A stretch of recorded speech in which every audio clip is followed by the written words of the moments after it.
The concerns raised by the members and the proposals as provided by this report is that there are proposals for possible legislations and amendments that will be brought to this house, to the specific committees for considerations by the whole house, and the implementation of the proposed reforms will not take effect up until when the legislation process through this house will be complete.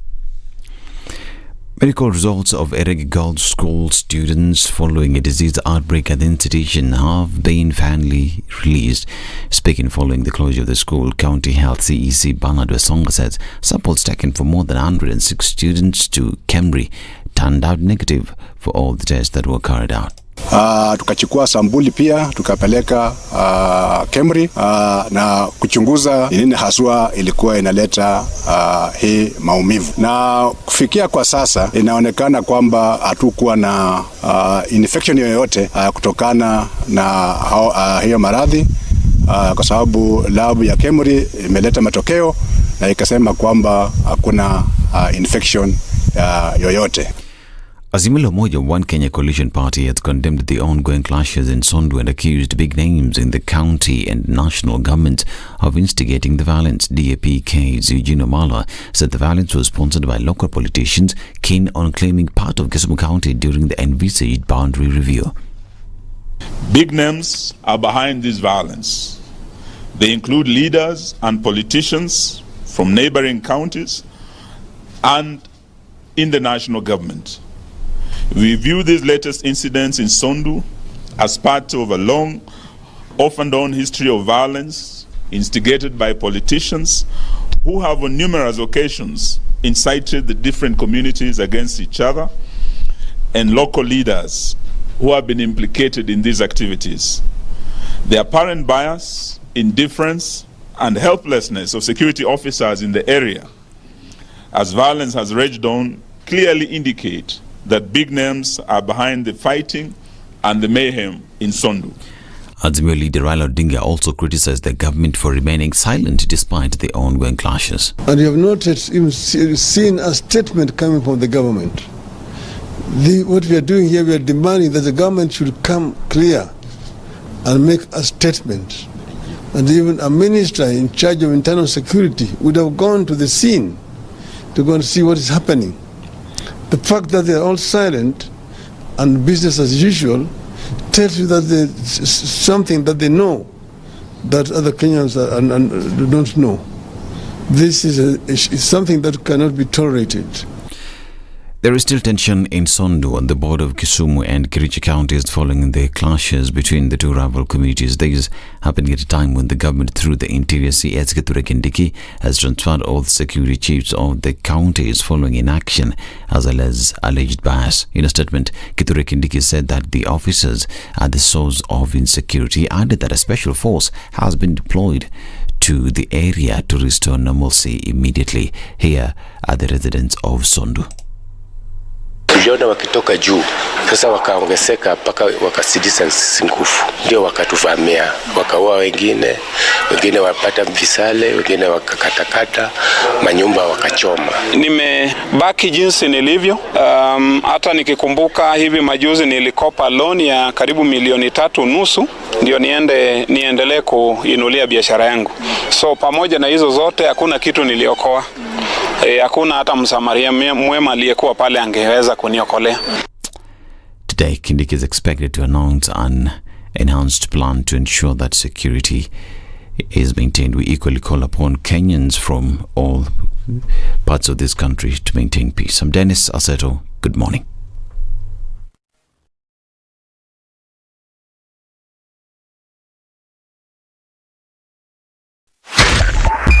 .5 Spice FM, Kisumu.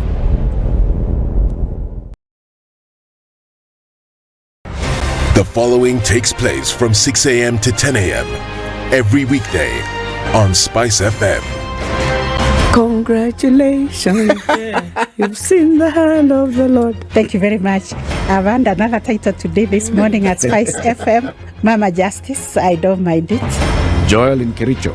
Salama sana Heri, habari ya asubuhi. Salama bwana, mambo namna gani? Salama kabisa bro. Mambo ya Inamoi kuliendaje? Mambo ya Inamoi, vile nilikwambia ndugu yangu, alienda asubuhi na ile gari ya kwanza. I must have missed it. So did I. Even if somebody was to render you irrelevant, there is still work you can do. Okay, sawa. I deserve to keep you accountable. You deserve to give me a report. You don't work for me. No, I don't work for you. You work for me. Do you like that Freudian slip? Lovely, isn't it? Thank you very much. The Situation Room, Kenya's biggest conversation.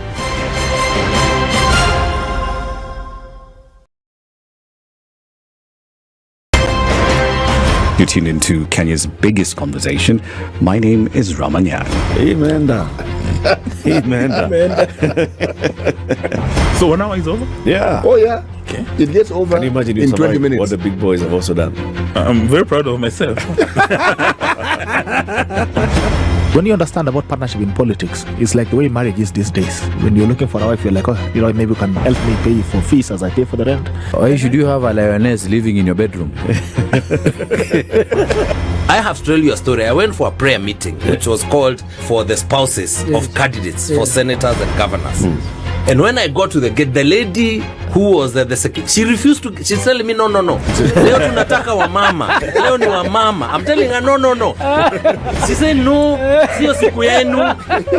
And I thought, there's a problem here, because if it was a man, but this was a lady. It will be called First Ladies until you change the name. Well, here we are, getting into the last day of this week. And what is it going to look like as we're getting into the weekend? Some movement here and there.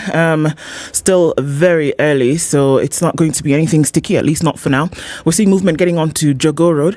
As you're getting out towards Landis and then through towards Kamkunji, that might look busy. Westlands is also looking pretty good. Some outbound traffic on Westlands, on Waiyaki Way rather, and then also some on the Thika Superhighway to watch out for as we're going into the weekend. All right. Let's talk through the morning and see what it looks like. But it looks like we're off to a good start. Let's talk on Spice FM KE on X and keep things moving this Friday.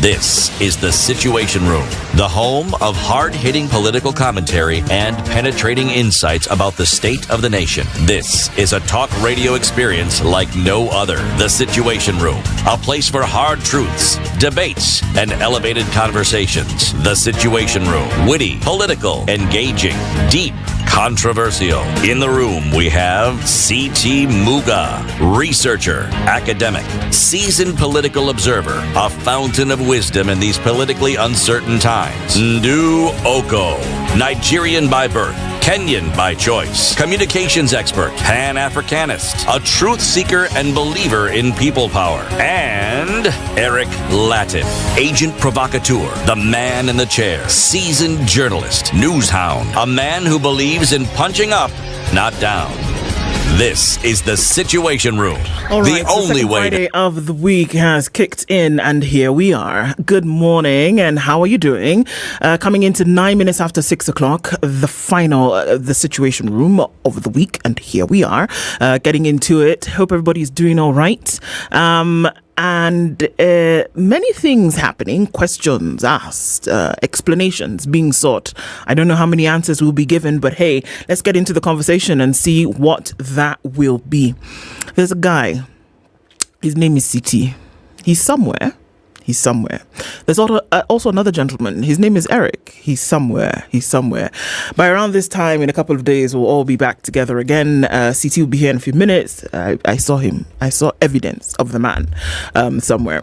All right. So before he gets in, let's have a look at some of the conversations that we will be having this morning, right? It is Healthy Friday, and one of those conversations will be around feeding, newborn feeding, and looking at feeding infants and children, where most people go wrong, or things that we actually should be doing to make sure nutrition is up there, still in line with the conversations that we've had recently about maternal health and infanticide and things like that. So let's look into some of those details at 8 a.m. Henry Nyeri, who's the chairman of the Nutrition Association of Kenya, will be with us to have that conversation at 8. And then before that, at 7 a.m., we will be having a conversation with Barak Maluka, communications specialist, and we'll be looking at, so taxes are high, cost of living is high. What can government actually do to bring down spending?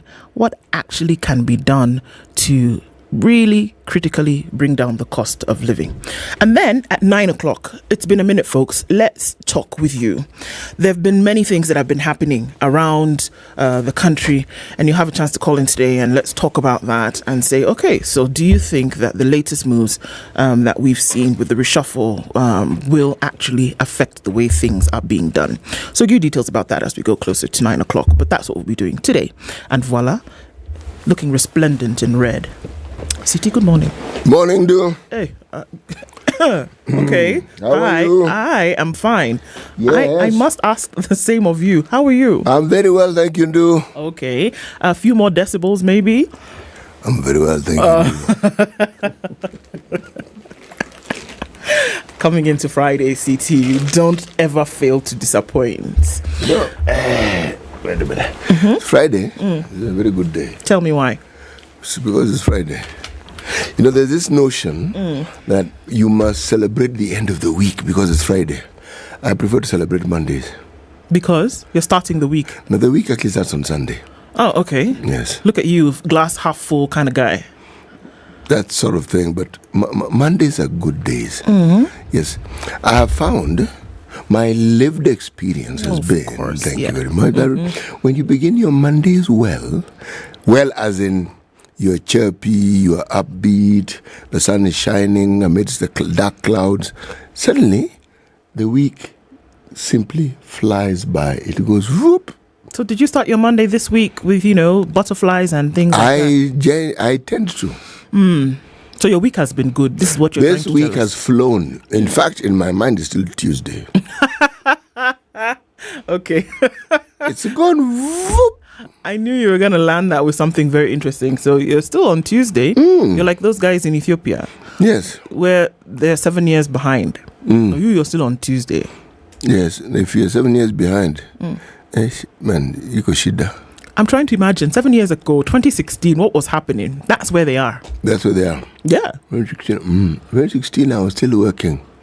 You're working now? Yes, I was still working in Kisumu County. Okay. No, I was still working in the Greater Nyanza region. That is perhaps the best way of putting it. Okay. That was 7 years ago. Wow. Still working. Golly, I can't remember what I was doing 7 years ago. No, I can't remember. Still trying to figure out now today what are we going to do this Friday. And I am in Migori. Do I go back to Kisumu and go back to Nairobi? What do I do? That sort of like things, such a like things. Such a like things? Yes. All right. Well, here we are this Friday. It doesn't matter about your lived experience or your reality. Today is actually Friday, CT. Yes. Naval, voilà. I have agreed. Nous avons ici.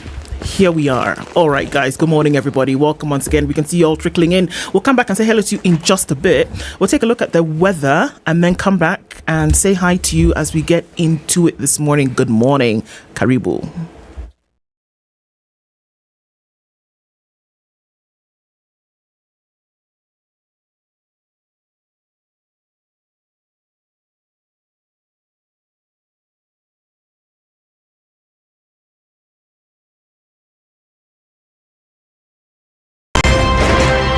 If you go out of this country and come back the same person, then you have a problem. Buy land, 1 million. Put it there for 5 years. What's the purpose? It'll have increased in value. No, that's the thing. That's darkness. That's an eclipse. You don't do that. I hope you don't believe that a hustler is a poor person or that all hustlers are poor. I've seen that conversation. Tell us, who is a hustler? Who's a hustler? Hustler is a person who is making a living through hard work. Corruption in Kenya is a political accusation. The people who are actually corrupt are not pointed fingers at. Kenya is not free.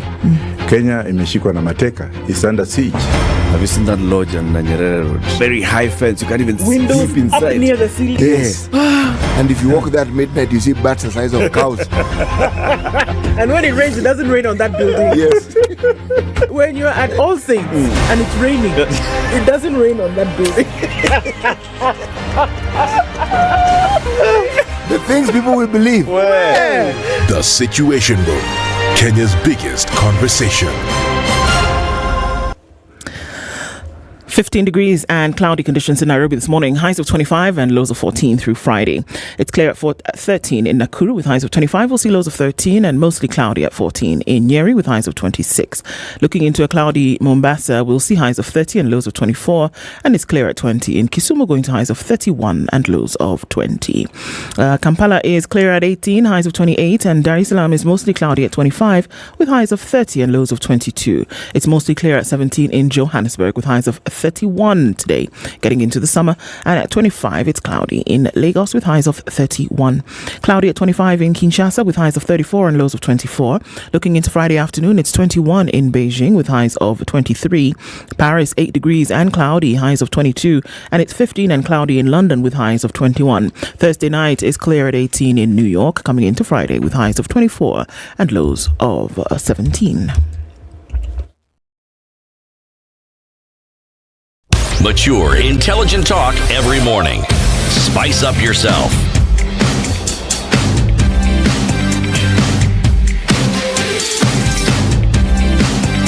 Mornings done right. 94.4 Spice FM, Nairobi. Minutes after 6 o'clock, I have under good authority established that one Eric Latif is lurking somewhere, you know, and he has said a few things. So Eric, where you are, just come out of the shadows. We are waiting for you, and he'll be back with us soon. So, karibu sana. Eric, please tell Eric that the waiting for you is not a threat, eh? Oh, not that one that we're waiting for you and you'll see. No, not that waiting. There's for no you. gift of sight here. No, as in we're waiting for you. Yes. We would like to see you, kind of thing. Like that. And we'd like to receive the gifts you've brought us, that sort of thing. Even Edna has njugu for you, for Eric. Yes, Edna has njugu. Yeah. She has kept it somewhere, just percolating somewhere in the handbag, I don't know, under the table, in the drawer. But we will eat that groundnut, all of us. It's not just for him. Yeah. Okay, guys, I see you this morning. Everybody's tuned in. It's great. Agri Momanyi says, good morning. I did not know that it's biblical that men will enter heaven 30 minutes before women. Okay. There's a Bible that this person is reading. He's even quoted the verse and the chapter. What has he quoted? Revelation 8:1. Oh, and what does it say? So, let's go and check. But he said that. No, I'm going to check. Please do. Agri said that men will enter heaven 30 minutes before women. Revelations 8:1. Revelation 8 verse 1. Please, I beg, check it, City. I'm checking this Before thing. we greet Agri properly, let's just confirm that, right? Polycarp Omondi says, good morning. I'm here like normal business. Karibu sana, brother. James Sekento is also tuned in this morning, and he has insisted that El Nino is real. Is it in Kerarapon that El Nino is real? Please tell us, James. Let me just read this thing for you. Please do. Revelations 8:1. When he opened the seventh seal, there was silence in heaven for about half an hour. And I saw 7 angels who stand before God, and to them were given 7 trumpets. Another angel who had a golden censer came and stood at the altar. I think where he got that time was this other bit where he says, and another angel who had a golden censer. He connected that with the half an hour previously. That there was silence. And then he also connected and decided that angels are men. So in his mind. So it's okay. I get it now. You understand what he's saying? No, I get it. Okay. I don't understand it. I just get it. Get it? Yeah. Or he's saying we should be afraid of men. We should fear men. Fear men. Let's say this. When somebody says to get bibli. In other words, biblical. Yes, exactly. Then we can't really argue with him. We'll just need to go to the Bible. And then when we've read the Bible, then we leave it at that. Or maybe he took the bit where he says, and when he opened the 7th seal. So, maybe... You know, we could play with this all day. Hey! Sisi, please, I beg. It's too early in the morning. All right. Okay. Robert says 19 chimpo. Then you answer? Tupo. Evo. Okay. Robert, good morning to you. George Mutoro says, good morning, my people tuned in from Kisi. Hey, what were Kisi? Listening to you from Tracer. The 2000 says, good morning, good people. Spice FM Bash is here. In fact, 7th of October is tomorrow. On Gong Hills Hotel, it's happening. It's going down from 7 p.m. until very, very late. You can decide to stay till very late, or you can decide to stay till very, very late. Spice FM turned 4, and we are celebrating with you this weekend. So come. Now, you're asking if there's Nyamachoma. Edna, is there Nyamachoma? Edna knows these things. She'll tell us. She's organizing. She'll let us know. Okay, good. Abdir Kadir says, good morning and happy Friday. You're tuned in from Garissa. May God bless the nation and country this Friday morning indeed. A very good morning to you too, Samuel. We see you and thanks for joining us. Robert Nbogo, we've seen you. Job Otieno says, good morning, guys. Listening from Ahero. And Tritech says, good morning. Hey, CT Ndu, Edna, forget about the Met Department. In Marsabit, the local weather experts have foreseen above average rains after a thorough analysis of goats' intestines. What on earth are you talking about? Why, Remo? Can we call you Nemo for short? Good morning, sister. Tuned in from California, in specifically San Francisco, the Bay Area. And happy Friday to you too. Usama Hussein says, good morning. Ndu unakuja mapema kwa studio, kwani unalala kwa studio? Hey, oh yeah. No. Hey, Gakurine is where Jaru is this morning. Mwenda says, Titi and Ndu, good morning. Here it's foggy. Autumn is here. Where are you, Mwenda? Tell us so that we can understand. Eddie Odwar says, good morning. Tuned in from Koru. We see. You say that you are amazed that I could sing Chiquitita. Is that so? Today I dare you to sing Don't Tell Me Stories by Saskia and Serge. It's an old song. I'd love to hear you sing. Hey, let me go and look for it. Then on Monday like this, Eddie, I'll do like that. Toti Bishop says, good morning. Victor Tarus is here. Desmond is also here. Tuned in from Bonnie Lake is Joe Mungai says, good morning, CT Ndu Edna. Good morning, Spice. Tuned in from Brisbane in Queensland. Great mature content. Thanks for always tuning in. Linus is here. John is here. Silas, Soulful. Ruth Karenge says, good morning. And when is the reshuffle mood in Nairobi County? That's a good question. Tuned in from Atlanta, we see you. Teresia Madeka, Justice. Good morning. Karibu Sana, thanks for joining us every morning as you do. You guys, I just got to say again, we don't take it for granted that you wake up every morning to start these conversations with us. Kenya's biggest conversation definitely cannot be without you. Karibuni Sana. CT, there's a proverb from Uganda. Yes, this is our final proverb from the country of Uganda. Uganda. Okay. Mm-hmm. This one is a bit lengthy. I figured, why not? It's Friday. Here we go. What you have not yet got in your possession, do not consider as yours. Full stop. I have not finished. Okay. Just started. Mm-hmm. They took back the bananas you had stolen at night.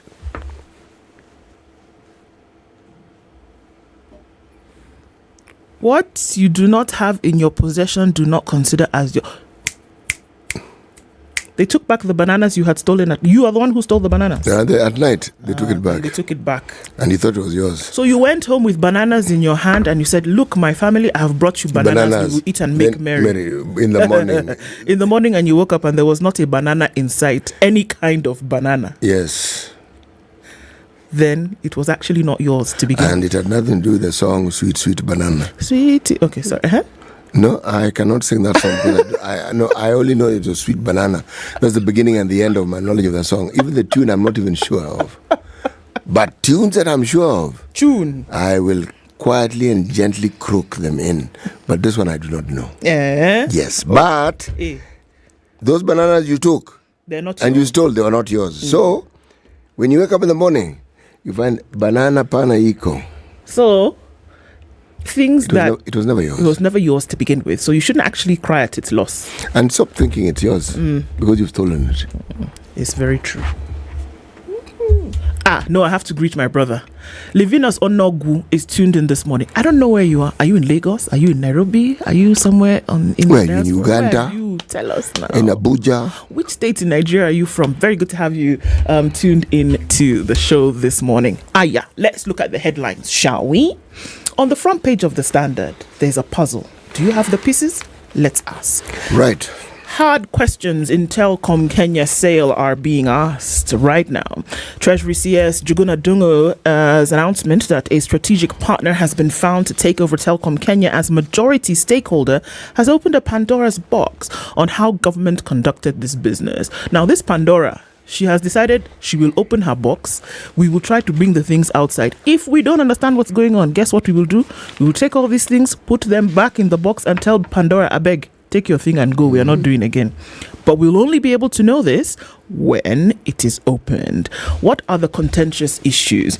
60% of shares, and we're being told that that is what the government has offered to a firm in the UAE in the Telkom Kenya deal with the company expected to inject capital and pay some liabilities. So it's a whole thing. We'll look into the details of that. The president is going on a tour to Nyanza region. He's expected to tour the region for 4 days, but the fighting has blighted the visit, with leaders calling for immediate arrests of perpetrators and return to normalcy in Sondu. Yesterday was Teachers' Day. CT, we didn't celebrate you yesterday properly, teachers. Once a teacher, always a teacher. A teacher. Yes, indeed. So these days, then you have weeks. What week was it? What happened? Well, yesterday was Teachers' Day. The day belongs to a week. Every day, 6. So which week was it? Whose week was it? Was it a week for the week? No, it was for the day yesterday. It was for the day yesterday. For the day? Teacher's Day is one day. Right. Okay, tell us, what was your worst memory about being a teacher? Can't remember really. Okay.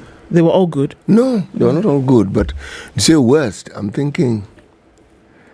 No, I can't actually think of. No. What was your best memory as a teacher, CT? My best memory was when a student in my class, one of the students whom I taught the English language, managed not to pass any other subject except mine. Come on. That was a very good day.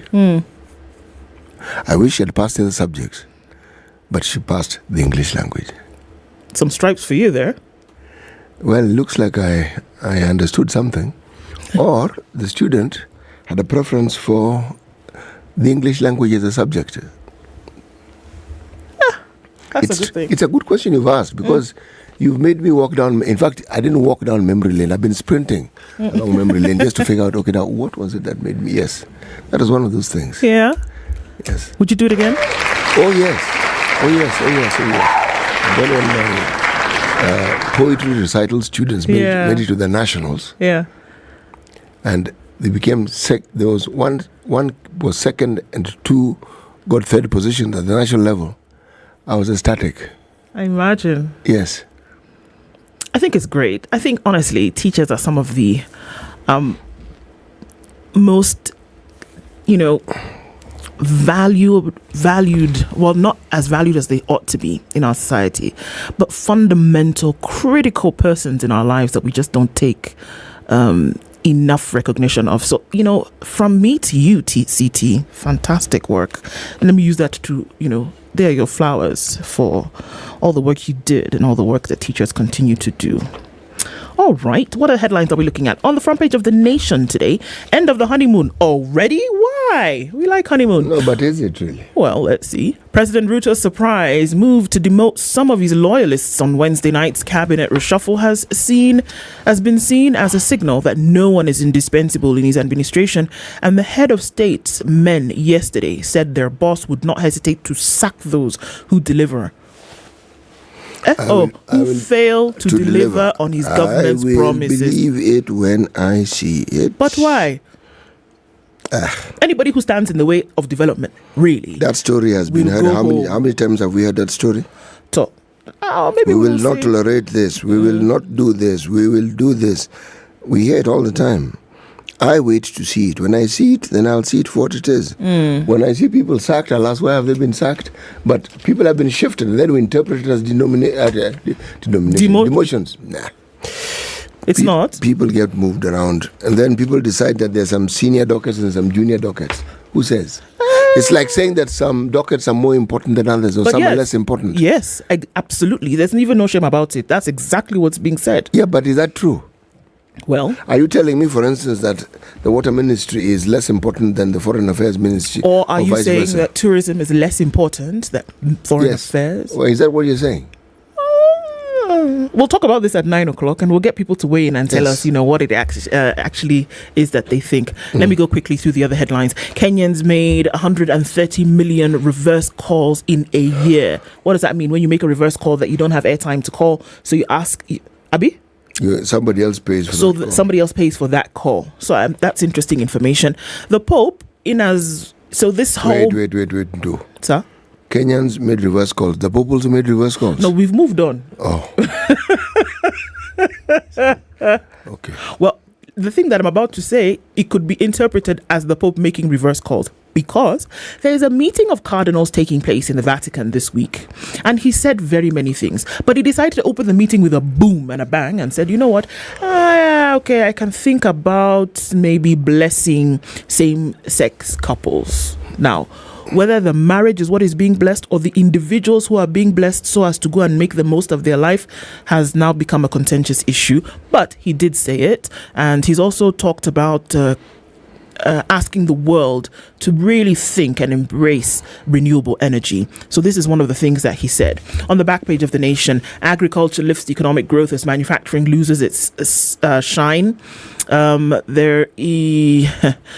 Okay, so the Kenya National Bureau of Statistics has released another report, and we'll look at details of that. Okay, Siti, you'll tell us what are in your headlines. I will. I actually will. As is the custom on Fridays, the Star doesn't have a teal green right-hand corner. They have a burnt orange right-hand corner. And in the Siasa columns, things fall apart. Why Gachagua is uneasy with Sakaja. So did Gachagua tell them, or this is how they've come? No, somehow we can look at your face and tell that you don't like somebody.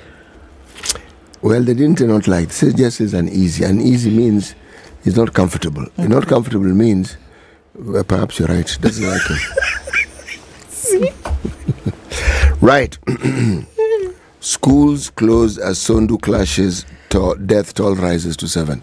You know, this is not a good thing. It is not.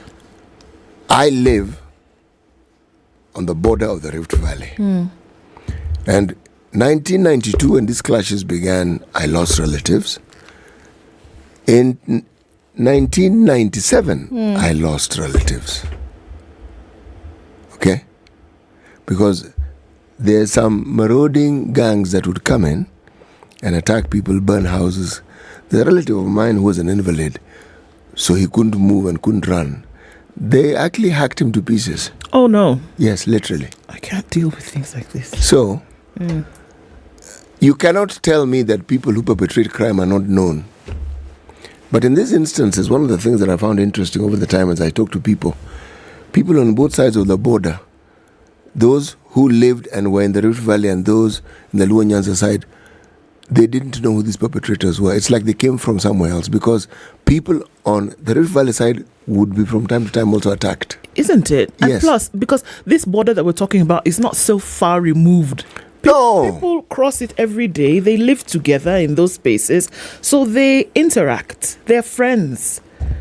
You know, unless you're flying, surely, if you're going to my neck of the woods, you will go through the Rift Valley. Okay? Whether you are going to go through the Nandi Hills route or you're going to go through the Kericho route, you will pass through. And these people have been neighbors from time immemorial. And the thing is, those neighbors know each other. That's it. Yeah, they do. People have intermarried. People know each other. People are have related. intermarried. People do business. They children do. grow up together. They do. There's more than meets the eye here. There really is. There's a lot more than meets the eye, and it's getting uglier and uglier by the day. Yeah, because this is what we saw happening. And we're told it was tribal clashes. And they weren't clashes. They were marauding gangs who were going about attacking people. You attack one side, then you attack the other. The understanding from what someone explained to me was so that you can think that you've been attacked by the other people, and the other people can think you have attacked them. Exactly. So now, what ensues now is a fight. And yet, none of you are the perpetrators. Where? City. Let's take a break. Let's look at traffic. Then we come back and start with you looking at some of those other stories, and we look at more of the meat of them. It's 24 minutes to 7 o'clock. Looking at the details of the headlines this morning. Let's look at traffic and what's happening on the roads, and then we come back and look at more of these stories in detail.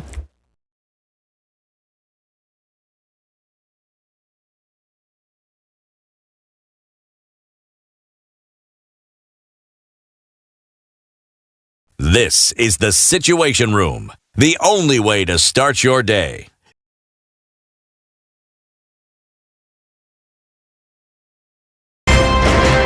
If a lion shows you its teeth, it doesn't mean it likes you.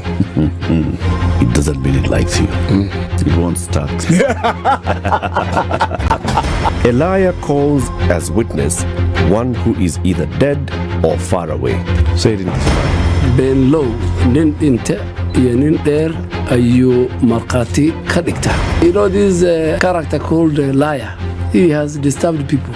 So when you tell him who are your witnesses, he will take you to a place where it is difficult to verify. For someone like me who sweats a lot, I cannot survive there. Sweating is biblical.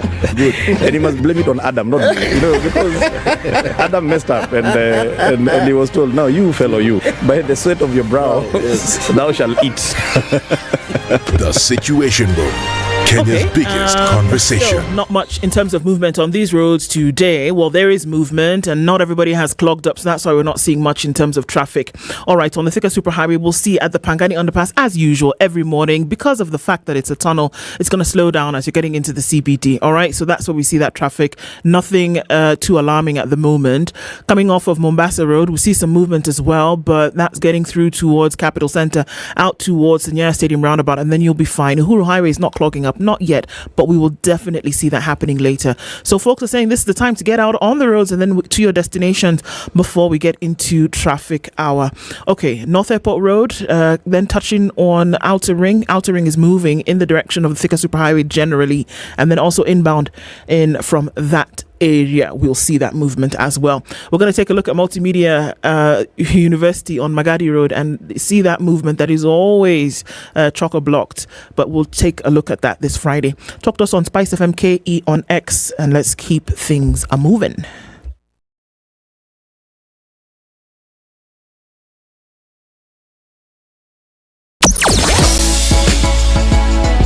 Sugar and spice and everything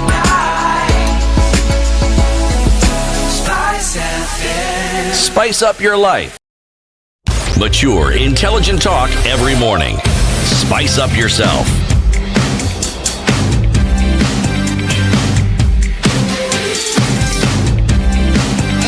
Mornings done right. 94.4 Spice FM. So we can go to Haiti but cannot manage Sondu, Pokot, Northern Kenya, Lamu. Really, Kenya? Isn't that something to think about, actually? All right, looking into the details. City, you want to continue with those stories? I do. But this one, for me, it's close to home. Yeah. So it's bothersome. Yeah, I imagine it is. Yes. Tanzanian woman found dead in her house in Kileleshwa. Okay. Yes, the 28-year-old Tanzanian woman whose body was found in her bed in Kileleshwa. She was identified as Janet Aziza. Yes, she was found dead. They say no visible injuries. The full story is on page 3. But this was after a bash which had taken place. In the same house? Yes. Okay. Well, human rights. UK Amnesty boss on why Kenya Haiti adventure may fail. Aya. Wow. This one I have to read. Okay, please do. UK Amnesty International Executive Director Sacha Deshmukh has been in Kenya for 1 week to assess how the police have been handling human rights issues and observing the rule of law. Good place to start. The visit comes as Kenya prepares to send 1,000 police officers to lead a multinational force to help restore order in Haiti. Order. Okay, we have taken the view that order doesn't exist in Haiti. Okay, we'll continue with that particular view. Okay. Anyway, he's asked many questions. He says their failure will stem from the fact that abusive policing ferments discontent with the general public. generating hostility towards them. This means that individual officers involved in the mission may become targets by the malign actors. Wow.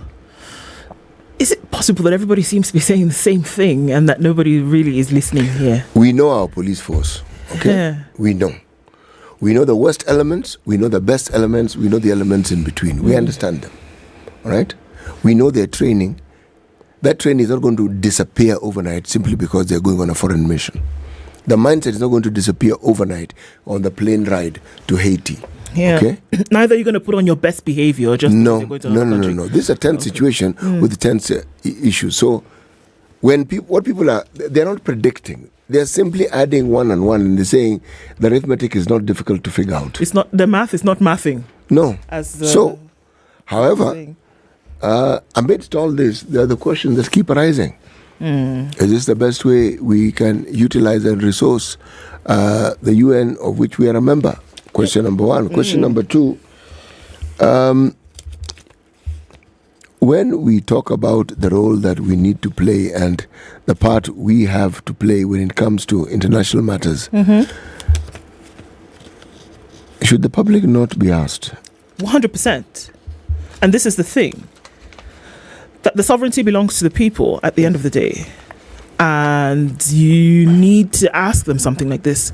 Because look, presidents traveling around the world, it doesn't matter where you're from. Essentially, if you want to look at the carriage, you're doing that on behalf of your people. That's the general idea. That's the general idea.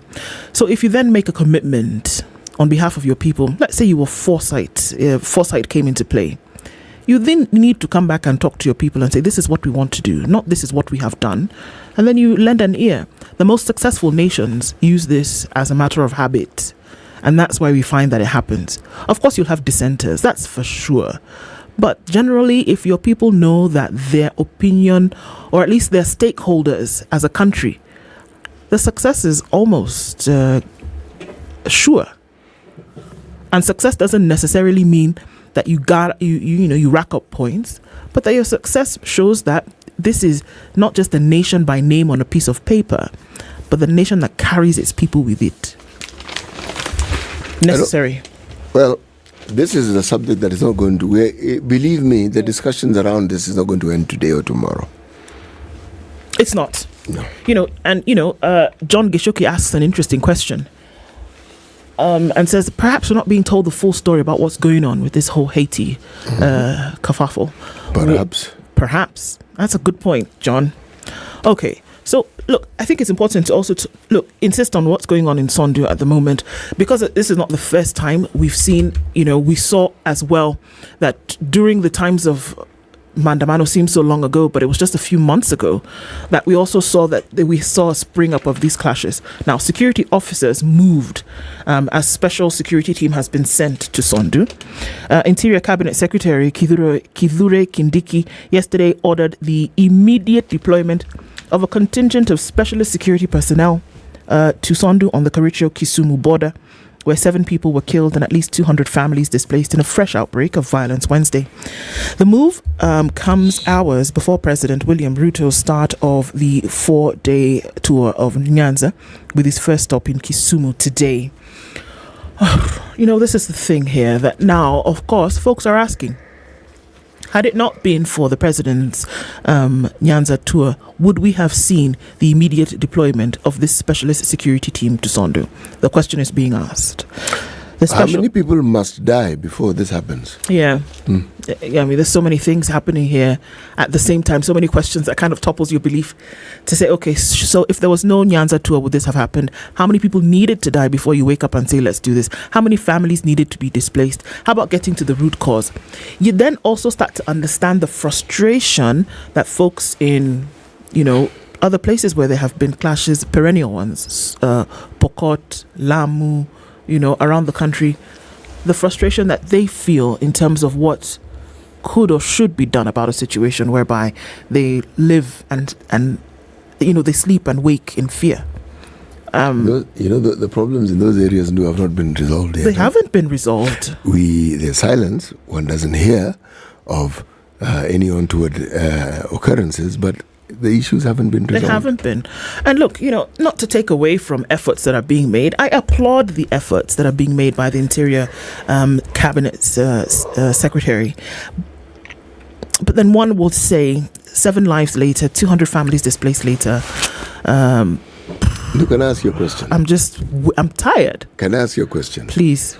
Efforts being deployed are aplenty. Talks about it, epitaphs, mentions aplenty. But if the efforts are not the efforts that are genuinely needed, what do you think the results will be? This is it. If we say we are doing something, and that something is the very thing that is not required. I ask this question because how can it be that we are forever discussing the issues in North Kenya, Northern Kenya, Northeastern Kenya, Lamu? We keep discussing it. I am aware that there are very many foiled attempts by all these malcontents. I am aware that some of them are stopped, and we're never quite told. I am aware.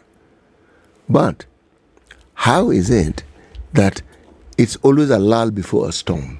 It's not an enduring, peaceful time. It is just a lull. And even as you're getting used to the peace, something else erupts, and before you know it, you're wondering, God Almighty, what on earth hit us here?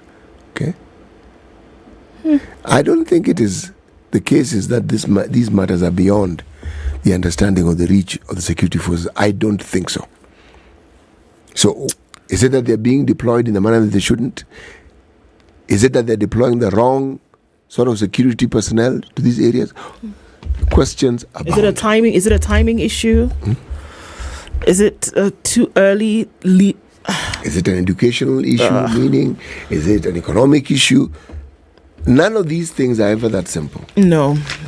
And while we have this discussion, the situations persist. They do. So there's a war, actual war, and then there's maybe a little bit of a silent one. And so the questions about this telecom deal currently are being asked. Telecom questions over mystery Emirati firm. The sale of Telecom Kenya continues to lurch from one controversy to the next following revelations that the company that will now buy a 60% stake in the telco did not have any online presence until last month. So there was no www.ctmuga.com before September 2023, and then now you're coming to tell us that you're the one who's going to buy 60% stake. Who are you? The ownership of the Dubai-based company that will inherit the stake in Telecom Kenya from PE fund Helios Partners remains scanty, with Treasury and other government officials remaining cagey. Also, details of the bidding process that landed the Emirati company its first known investment on the continent were not provided by the National Treasury by the time of going to press of this particular paper last night. Let me take a breath. There is also lingering uncertainty over the actual amount due to be refunded to the government by the PE fund, which held the telecom stake via Mauritius-based subsidiary Jamhuri Holdings Limited. Infrastructure Corporation of Africa was revealed via a National Treasury press release Wednesday as the preferred bidder for the telecom stake. So it's not that we actually want to... 60% of this stake is still up for grabs, but we just don't like where it went before. This other one is better, and they're going to now invest with this 60% stake that they will now buy. They will now be able to invest and take over, liabilities that have been a concern to the state-owned corporation for a minute.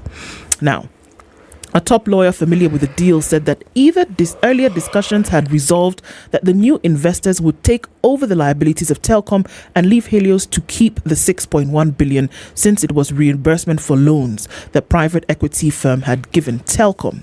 This prompts the question on what amount Helios is meant to refund the government following reversal of the earlier deal and fact that Helios sold the 60% stake to the state for $1.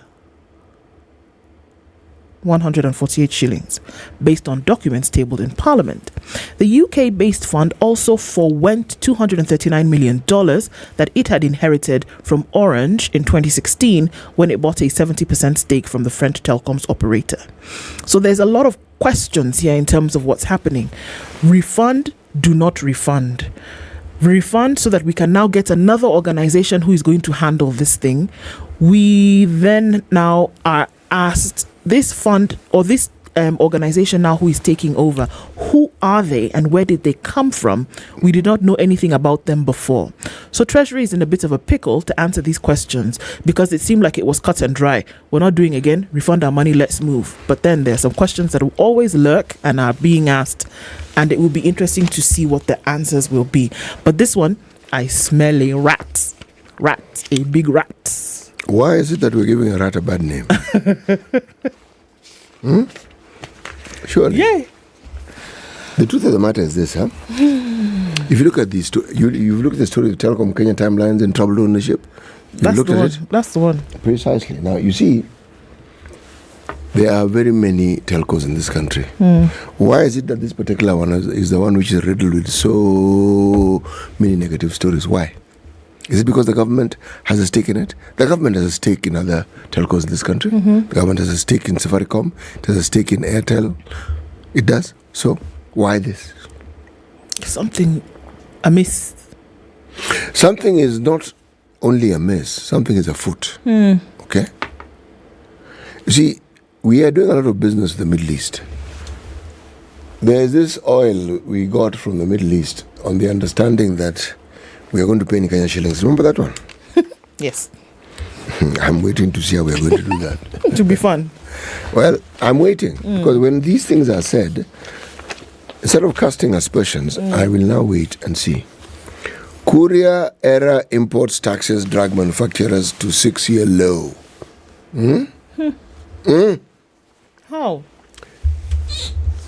Unrelenting tax increases and higher import costs on raw materials from a combination of a weak shilling and a dollar scarcity have dragged down the pace of growth in manufacturing to a 6-year low as the sector battled a flood of imported goods during the Moses Kuria tenure at the Trade and Industry Ministry.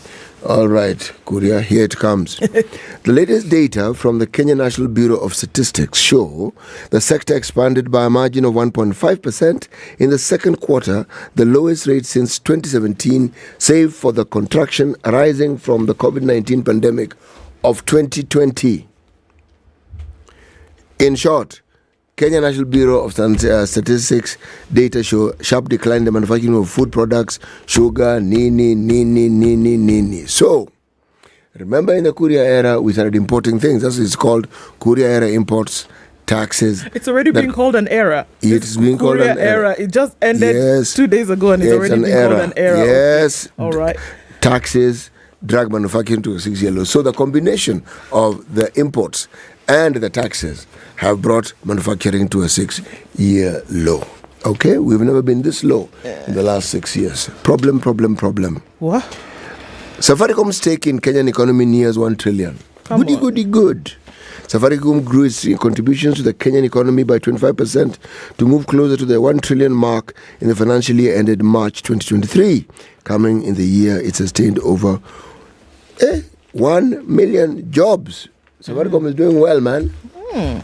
Yep. Keeping Kenyans employed. Yep. It's a good thing. Okay, so let's look at this story that is on the back page of The Nation, talking about how agriculture lifts economic growth as manufacturing loses its shine. It's from that same report by the Kenya National Bureau of Statistics, talking about the fact that Kenya's economy grew by 5.4% in the second quarter of 2023. Okay, interesting. Marking the second successive quarterly growth underpinned by strong showings in the financial, hospitality and agriculture sectors. The increase in economic output is the strongest since the 6.2% growth recorded in the first quarter of 2022, according to the data released by the KNBS. And I think the question is, if the economy is growing, the assumption is that things are just going to get a little bit easier. But is that actually the truth? Economists say, well, not necessarily. The second quarter growth is 10 basis points higher than the 5.3% output increase in the first quarter and 20 basis points higher than the second quarter of last year. Kenya's economy has been under distress from high inflation and a spike in the cost of living and basic commodities commodities such as food, fuel, and electricity, even as the Kenyan shilling continues to slide against the US dollar, making imports more expensive. Amid the economic strife, banks have continued to pull impressive results, your favorite People CT, with the financial and insurance sector growing at the sharpest pace of 13.5% during the quarter. What does that mean? That people are still trying to keep themselves safe for the future. Insurance growing, banks still making a lot of money, regardless of the fact that there's a depressed state in the economy. This is more than double the 5.8% growth that the sector recorded in the previous quarter, but lower than the 16% pace it grew in the second quarter of 2022. So if you're looking at that graph, you're seeing now that the economy expanded and agriculture is what was able to lift it. So those folks who say that we're going to focus on agriculture to be able to establish the economy are not far off the mark. It's already showing that it can do it. So the inputs that you now place on this are actually what are going to be able to deliver for you. Make it easier to operate. Agriculture has shown time and time again that it's the blue-eyed boy when it comes to having to lift an economy's face. So why not do it? That conversation is incomplete if we do not see a certain secondary fixture, how it is that there'll be value add to our agricultural produce. It will not make sense at all if one cannot see that. It will not make sense if the blue economy doesn't also have the same input of value add. All these things can happen. All these things make sense. But all these things will fall flat on their collective faces if the value add is not there. Because essentially, as we're told, the food we eat is produced, 90% of what we eat is produced by smallholders. Yes. Okay? Now, if that is the reality of the situation, then we have to understand that these are peasant farmers. Call them what you want. The value add is what gives them the economic and the financial oomph. In the absence of that, they are just simple peasant farmers. That's it. Yeah. Yes. So, we will continue the conversation. You're right, and I think in totality, it must be looked at in totality, because if you're going to say that the messiah for the economy actually is then agriculture, yes, then your inputs and then the seeing of the outputs is absolutely necessary. And then what you do when you've harvested, and I'm just going to use that term across board because it's not just about that, but when you've harvested, then can you actually see the trajectory when you've gone from point A to B to C? Those indicators are the ones that will tell you, yes, this is where we should be going, and let's make sure that we concentrate here. Let's concentrate here. Let's concentrate here. It's a nice thing to say it, but I mean, I long for the day that we will see across board the implementation of these things fully. And then we don't have to cry about some of these things that we see on a regular basis. The full implementation. The full implementation. You know, if the country can feed itself, you're done. Yep. 50% of your problems have been sorted. Gone. Yeah. And yet we have the means, we have the capacity, and if you look at our production, it ought to do precisely that, but it doesn't. Okay. Now these are things that whatever it is, whatever mechanism is required, these are internal mechanisms that can be moved around to ensure that this desired end is actually achieved. Enough effort is not made to ensure. Instead, as the Business Daily has indicated, we were more concerned about imports, taxes, and yet people are going hungry. And yet, again, there is food in the country. There's food in the country. Wow. Okay, guys, we're bleeding into that conversation at 7 o'clock. Barack Muluka will be in the hot seat at 7. And we'll be talking about, all right, so we want to decrease this government spending, apply it to somewhere where it's actually going to make sense. What exactly needs to be done? What needs to be communicated? And how should this information be picked up? That conversation coming in right now. It's 7 a.m.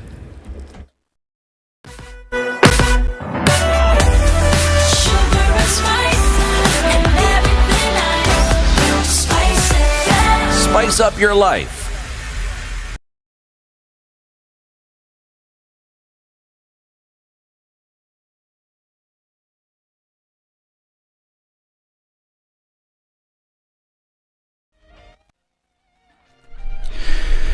Good morning, this is Newsweb Dennis Aseto.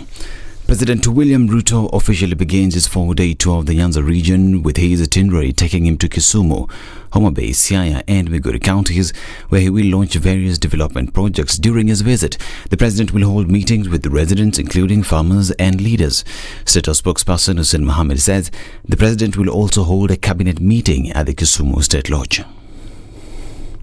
Outgoing Trade CS Moses Kuria has expressed his readiness to continue serving the government as the new Public Service Performance and Delivery Management CS. Speaking at the launch of the Garissa Industrial Park, Kuria pledged to take decisive action against incompetent state officers. Sasa mimi ni waziri wa public service, waziri wa maneno ya performance na waziri wa maneno ya delivery. Maneno ya public service nimeachiwa na dadangu Aisha Jumwa, na yeye akaenda kufanya kazi ya gender na culture na arts. Lakini niseme hata kama hiyo ya gender ningeambiwa nikifanya kisawa sawa kabisa. Maana hata wamama wanahitaji kuhudumiwa, na hawa vijana wanahitaji kuhudumiwa. Kuria, however, hinted that his reshuffle was motivated by his enemies. Mimi nakuaga na maadui wengi na sijali, kwa sababu kwetu tunasema ndovu haiwezi kushindwa na pembe zake. Hata wakuje nani na nani, mimi kazi nitaendelea kutuanga, nitaendelea kunyorosha Kenya. And if you don't like me, I can bet one thing. Wale wanasherekea ati mimi nilitolewa kwa hii wizara, within 6 months wataanza kwenda kwa rais kumwambia ai amezidi sana, mtoe hapa tena. Wallahi, I promise you. Because vile itatoanga hii kazi na vile nitaluka hii Kenya kila pahali kuhakikisha kwamba serikali ya William Samoei Ruto succeed. Elijah Shira has been appointed as the new Chief Executive Officer, National Health Insurance Fund. He takes over from Dr. Peter Kamunyo, whose 3-year term ended in March this year. In a statement, the board of NHIF announced the appointment of the CEO and 6 directors following a competitive recruitment process, which commenced with an advertisement in the print and digital media on the 27th of June 2023. Now, Hazel Koitaba will serve as the Director Beneficiary in Provider Management, Ibrahim Mohammed Aliya as the Director Corporate Services, while Pariken Olesanke is the new Director Internal Audit. Others are Catherine Mungai, who has been appointed as the Corporation Secretary and Director Legal Services, Robert Isangira, Director Financial Services, and Martin Ayo will serve as Director Information and Communications Technology. According to the board, the new management team brings on board wealth of experience that will contribute to the transition of the fund into its successor. And parents and guardians with children under the age of 5 have been urged to ensure their children get vaccinated for polio from this Saturday, that is tomorrow. Speaking as she launched the vaccination campaign, PS Health Mary Muthoni said that they'll also be targeting children above 15 years who live in refugee camps in 1-week exercise. The ministry, in collaboration with county government and partners, we successfully undertook the first polio campaign, which was in August, in 4 counties, namely Kiambu, Kajiado, Garissa, Nairobi, where a targeted number of 1,879,000 were vaccinated. And medical doctors from Nyeri have called off their strike following an agreement with the county government. The deal signed by the KMPDU indicates that the county has agreed to honor their demands on promotions and confirm all the 6 doctors on probation within 10 working days from the date of signing the agreement. The county has also committed to promote 26 doctors from job group N to P, among other promotions that were due. And the East Africa Community and the European Union have kicked off the first EU-EAC regional conference on digital transformation in the East African Community in Arusha, Tanzania. Both sides committed and agreed to foster a human-centric digital transformation in East Africa to utilize digital technologies and innovations for regional integration. The 2-day conference, facilitated by the Digital for Development Hub, unites key stakeholders from the EAC region and European partners. This collaborative effort aims to assess the current state of digital transformation in the region and explore opportunities through a Team Europe initiative, which includes the EU and its member states. This is Newswire. Dennis Aseto, good morning.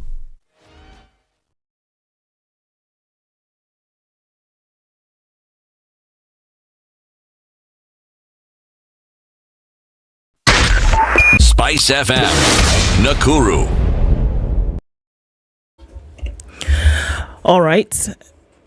It seems that right around 7 is where we see a lot more traffic than we normally do earlier in the day. From Gong Road, we're seeing some of that movement getting on to the roundabouts coming in from the city mortuary and then out towards Gong Road itself or then through towards Valley Road. That's busy. Naivasha Road is also busy coming in from Gong Road and then getting into Lavington through that route through towards Mzima Springs. That Mzima Springs Junction also really busy right about now. You're going to get then towards Wayaki Way out from James Gishuru. Not too bad at the moment, but we're already seeing the bumper to bumper right at Strathmore and then out towards that Wayaki Way junction. So that's already busy. Into the CBD, it's busy from the Thika Superhighway, bumper to bumper all the way from Survey.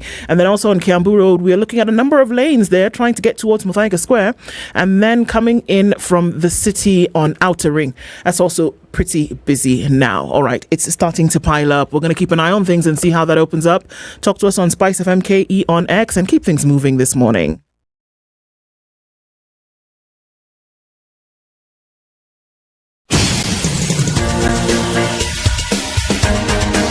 This is the Situation Room, the home of hard-hitting political commentary and penetrating insights about the state of the nation. This is a talk radio experience like no other. The Situation Room, a place for hard truths, debates, and elevated conversations. The Situation Room, witty, political, engaging, deep, controversial. In the room, we have C.T. Muga, researcher, academic, seasoned political observer, a fountain of wisdom in these politically uncertain times. Ndu Oko, Nigerian by birth, Kenyan by choice, communications expert, Pan-Africanist, a truth seeker and believer in people power, and Eric Latif, agent provocateur, the man in the chair, seasoned journalist, news hound, a man who believes in punching up, not down.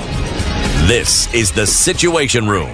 The only Good way to morning start on your... this Friday. It's 7 after 7 on the 6th of October. And welcome to the second hour of Kenya's biggest conversation. 6th of October, we're getting closer and closer to the 29th of October. When what will be happening? It'll be Kenya's largest single-day athletics event. It takes place at Uhuru Gardens. That's where we start off. And it's in name of the Standard Chartered Nairobi Marathon. Are you getting ready for that? I do hope you are. Have you registered? If you haven't, log on to www.nairobimarathon.com. You register with 2,000 shillings and then you get ready for that race, which happens then on the 29th, Sunday morning. You can also participate in the virtual run, which takes place a week before that, and then put your times on the leaderboard and see how you compare with those who take place in the physical race a week after. All right, the Future Makers program is the program that benefits from this, and it means that young people, especially girls and those living with disability, have the chance to earn, learn and grow. So log on today, register for that, and let's get it running on the 29th of October. The conversations around how government can cut its spending and how we can make sure that a little bit more goes round and that folks will not have to suffer as much as they are today is what we'll be having this hour. And as we do that, a friend of ours is in the studio this morning. Dr. Barak Muluka is Strategic Communications Advisor, and he's here with us this morning. Barak, it is good to see you. Always a very great pleasure to see you, Ndu, City. And of course, Eric is in the habit of running away whenever he hears that I'm coming. You know, that is a big question. You've noted. Yes. So we must find a way to tie the gentleman down. Okay. The next time you're coming. Thank you. Good to be here. Good to have you. City has a long in the tooth proverb from Uganda today. Very good. Let's hear it. This is our final proverb from the country of Uganda. What you have not... Let me say it again. Okay. What you have not yet got in your possession, do not consider as yours. Full stop.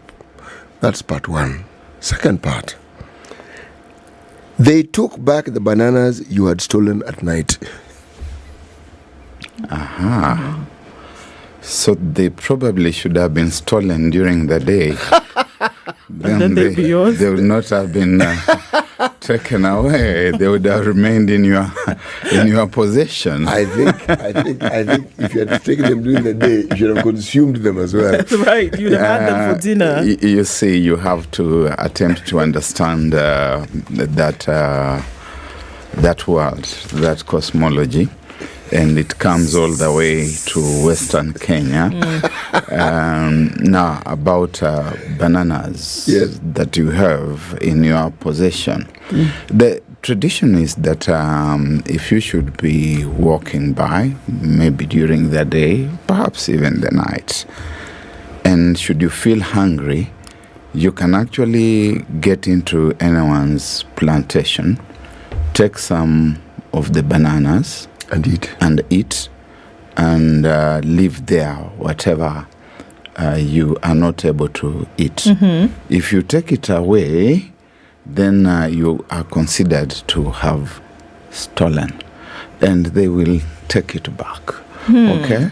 So, sit down. You've contextualized. You eat, you're allowed to eat it. Yes. But not to carry it. Not to carry it. Okay. And it's a very African thing. African hospitality. Eat and have your fill. That's it. Yeah. But do not carry. And then you see, if we behave that way, there's no wastage because we move away from primitive accumulation. One of the biggest challenges about us and around us is what Marx and Engels in their day called primitive accumulation, that you are gathering and assembling and stocking and storing away things that you will never have any use for.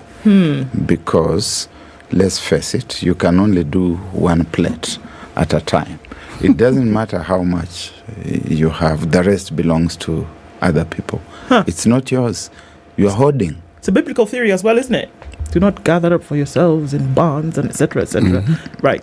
Yes, and you remember the rich fool, the one who said, now my heart, I'm going to expand my stores and pile there as much as possible and say to my soul, now eat to your satisfaction and fulfillment and rest. Okay.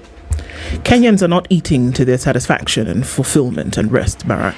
And there's been a lot of fear, there's been consternation, there's been anger.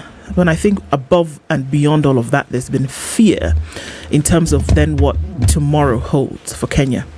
And one of the fingers that has been pointed right at government in terms of how much they've been spending. Rather, how much government has been spending. I'm not going to say they, because, we've often said that government is collective, isn't it? Yes, indeed. Let's look at government expenditure in Kenya. It stood at 2.53 trillion shillings. That's around $17.41 billion from July 2022 to May 2023. In the fiscal year 2021-2022, government spending in Kenya totaled 3.02 trillion shillings. The amount consisted of interest payments, number one. Number two, salaries and wages. Number three, pensions, payments for maintenance. And number four, operations. Expenditures incurred on projects were also included. It's a lot of money in terms of what has been spent. We've seen a couple of things happen in the recent days, and we do not know if it was falling to pressure. But then the president did come out very clearly and said, look, across the ministries, let's have a 10% reduction in how much we spend, because this cannot be. A week or so before that, we did see the huge amounts of money that was being spent on travel by the executive, travel by ministries. And the question is, was this all necessary? Is it possible to save the situation by a significant reduction in the amount of money that government is spending? I think that's the question over us right now, Barack. Thank you, Ndu. I see that you fire through multiple barrels. I will attempt to isolate them and address them one at a time to the best of my ability. But first, let me begin by making a confession, a disclaimer. Okay. I'm not an expert on matters of the economy, but a lot of these things are commonsensical, and therefore my approach is going to be a common sense based approach, and also as a Kenyan, and therefore make my contribution this morning as any citizen of this country should do, because they feel the pinch as well. You have given us, Ndu, the expenditure. What is missing, of course, is the other entry, because in finance, the experts would talk about a double entry, and you begin by showing us the income, then you can show us the expenditure, and at the end of it we have the balance sheet. So your sheet is not balanced. It has got only one leg. I don't think the government sheet is balanced either. I don't know. I don't have the facts. But I think that it behooves us to be able to have the two entries, credit and debit, and therefore we are able to talk about the bottom line in a very meaningful way. But more frontally, Ndu and my brother City, when you are in a hole, they say, you discover you are in a hole as in H-O, not as in H-A, you decide that you must stop digging. If you do not stop digging, we probably are going to entire you in that hole. And therefore, I would understand the context within which the President, His Excellency Dr. William Ruto, and the Head of Public Service, HOPS, it's called HOPS. What they are doing springs from the consideration that the country is in a hole, and therefore you have got to stop digging. Is that enough?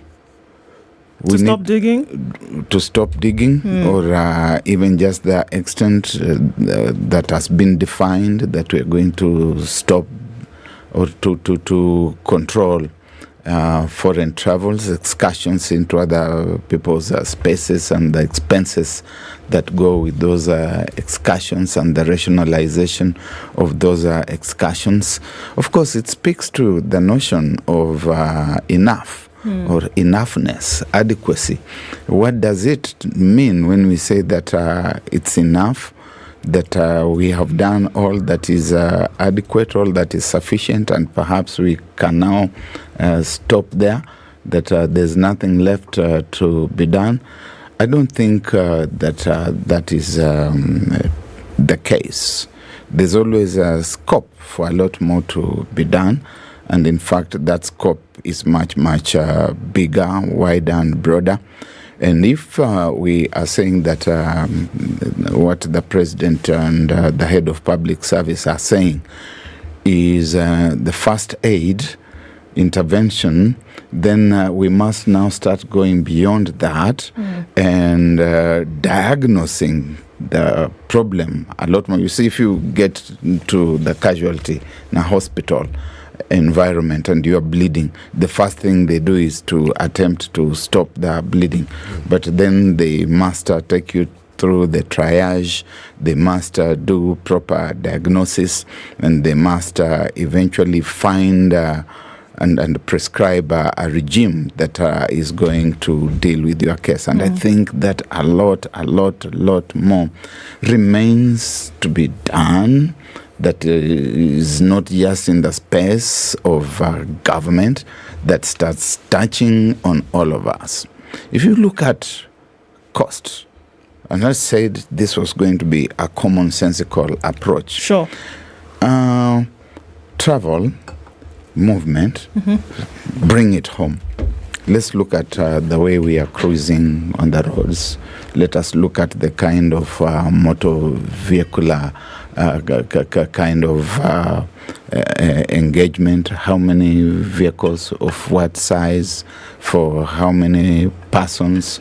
By whom? By whom, Barack? The government? I'll start from government. Okay. And then I'll move away from government, because in the end, it is about the resources that are available and how we are putting those resources to use. Within government, we saw, for example, that when Uhuru Kenyatta was Minister for Finance at some point, I think 2007, 2008, 2009, and he issued this directive that now we would only use vehicles of up to a certain capacity. Of course, it was flouted. It didn't last. But we need to get into that space and ask ourselves, do we really need the vehicles of this kind of capacity that we use in government? Do we need to have an individual like City Muga here having 5 or 6 of them in his entourage, and Barack perhaps having 8 or 9 or 10?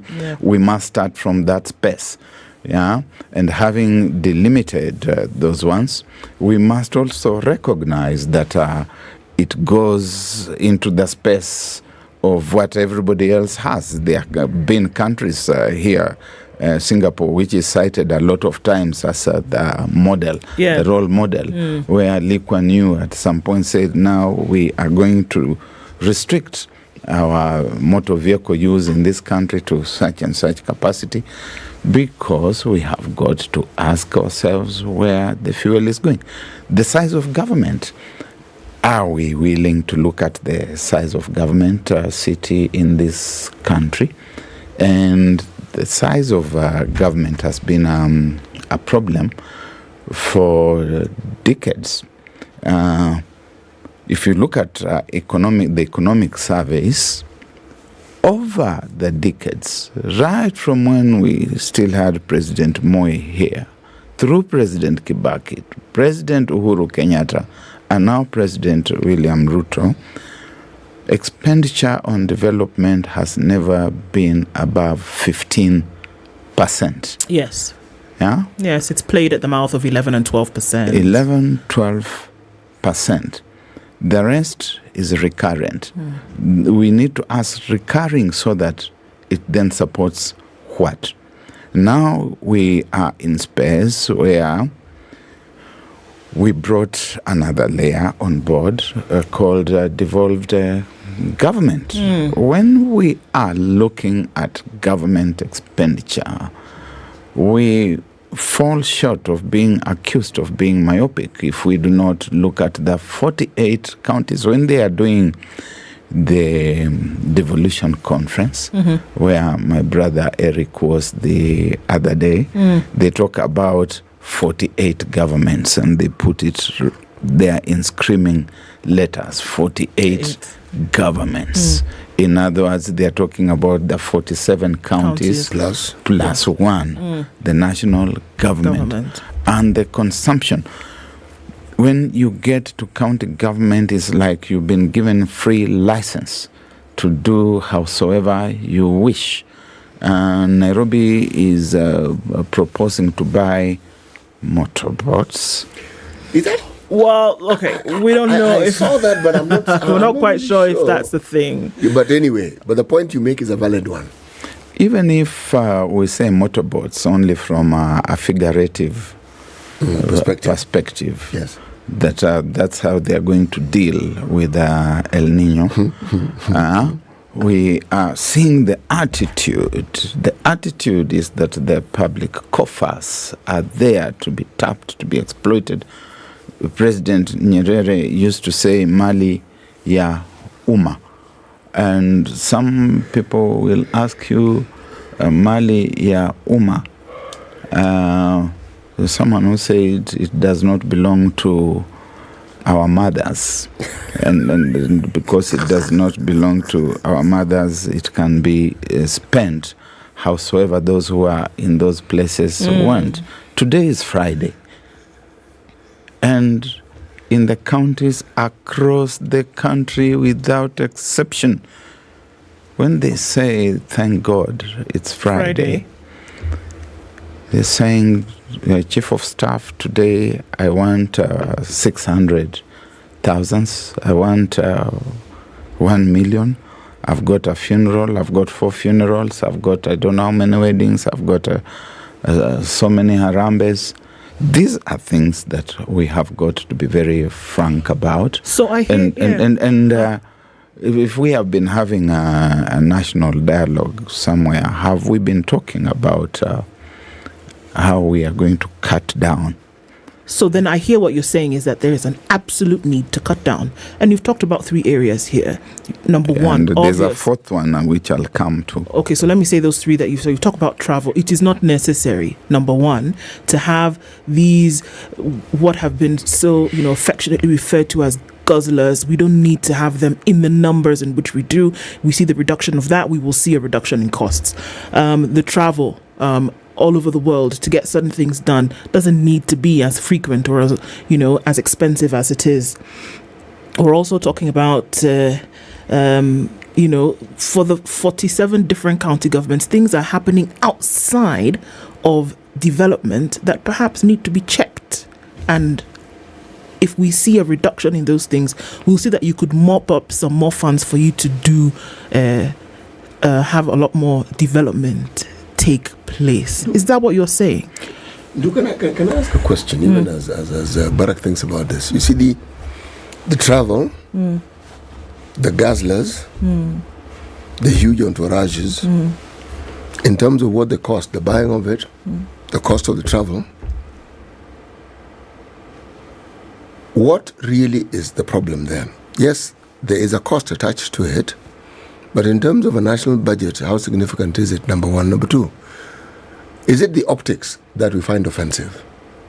Because amidst this glaring poverty and a downward spiraling state of despondency among very many citizens, are we saying that this manifestation of this very conspicuous consumption is what we find abhorrent, is what we find detestable?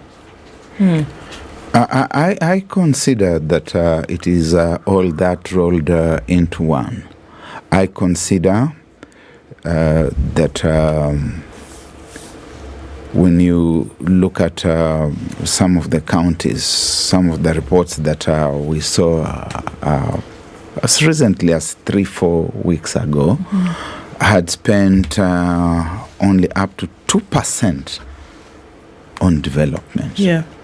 If you are spending 2% on development and 98% on the current expenditure, how do you just begin to justify your existence? We are spending 98% on this county so that you give us what in return? The 2% is a pittance. Yeah, you might as well just pack up and go. Exactly an insult. Yeah, it actually is. Stay with it then, yeah. And the big tragedy is even that we are contemplating the possibility that we could have more counties. And in an environment that has got very little accountability. The kind of focus that we train on the national government, and which is correct, that we must focus on the national government because it's where most of this happens, nonetheless gives the counties an opportunity to run away from surveillance. Later on, you start seeing new generals arriving after the old sheriffs have gone, and then you start hearing that there are hundreds of millions of shillings under probe that were probably not accounted for by the ancient regime. Is it possible that we could stop that hemorrhage in good time when it really matters? Because the other pedestal than colleagues is the pedestal of malfeasance in government, a question of corruption. Right. Yeah, which again we must face frontally. And when we talk about corruption, it takes two to tango. I said at the outset that eventually it is all of us. So corruption is a big deal, and I'd like to look at that in a little bit more detail, because that could be the thing that is showing up through these other things that we speak of. Very many vehicles. It's coming to Friday and things are happening. Perhaps that's where the bleed is, and that's what we actually need to focus on. Let's take a break and then come back and discuss that. Barak Maluka is our guest this hour, and looking at cutting back on government spending, and if that is the way that's going to solve some of these problems that we have and relieve the burden of high taxes on the backs of Kenyans. It's 29 minutes to 7 o'clock, and the Employer of the Year awards are back. They take place tonight at the Safari Park Hotel, and these awards are recognizing businesses who've implemented policies, systems, and processes that create and sustain enterprise competitiveness, resilient productivity, improvement alongside industrial peace and harmony. Are you one of those? Then you're probably going to be at the Safari Park Hotel tonight and looking at ways in which these companies can then be celebrated. All employers welcome. If you need more information before 6 p.m, it's www.fke-kenya.org. Find out what that's all about, and then make your way to Safari Park tonight and see who will be celebrated.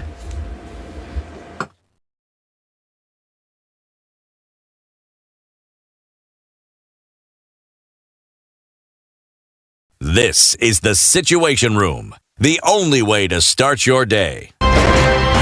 Revenge is for children. It's for kids. When you grow up, you realize the best revenge you can take on somebody is to ignore them. I'm just new in politics. It is not everybody's cup of tea. That's why some people come in one term and that's it for them. Political parties in this country do not have ideologies, whether luring or otherwise. And that is the effect of corruption. Any time an offense occurs anywhere in the country, it is the job of the Inspector General to look into it. Whether it's corruption, whether it's murder, whether it's petty, that is his job. If we have chosen to be a corrupt nation, then we produce corrupt leaders. Everything then becomes chaotic that you cannot be able to change a nation. The Situation Room, Kenya's biggest conversation.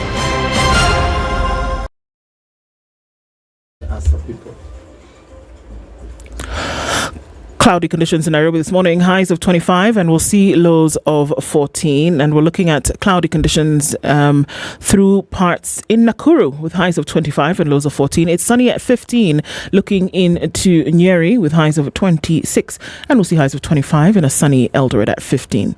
It's partly sunny at 25 in Mombasa with highs of 30, and we'll see highs of 30 as well in a partly sunny Malindi at 25, 20, and sunny in Kisumu, and 17, and sunny in Kakamega.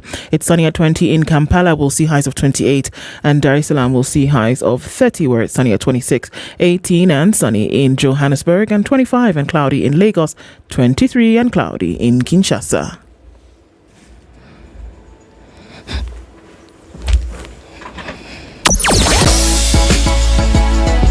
Sugar and spice and everything nice. Spice FM. Spice up your life. All right, so traffic built up several parts already. We're looking at the Thika Superhighway. That's been busy for about 30 minutes or so, and then it's going to get really cloggy as you approach Survey, whereby you're going to get past your service lanes and don't have an option but to follow the routes of traffic. Kiambu Road is also busy right about now and getting towards Muthaiga Square. Okay, into the CBD, where most of the action is happening this morning. And coming out of Westlands, James Gishiro piled up real fast as it touches on Waiaki Way, coming in from Zima Springs. Zima Springs at that junction is heavy. Coming in from Kileleshwa Lavington, which is all feeding off of Gitanga, which comes in from Naivasha. So it's a whole domino effect that's happening with traffic this morning. All right, if you're on Mombasa Road, you're okay getting into the city. If you're on North Airport Road, heading in from Cabanas towards Outer Ring at the junction, it's going to slow you down just a little bit. But then as you get past that, you should be fine. Let's talk on Spice FM KE on X and try to keep things moving this morning.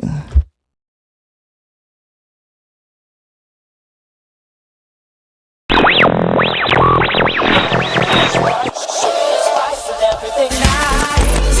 Alright, Spice up your life.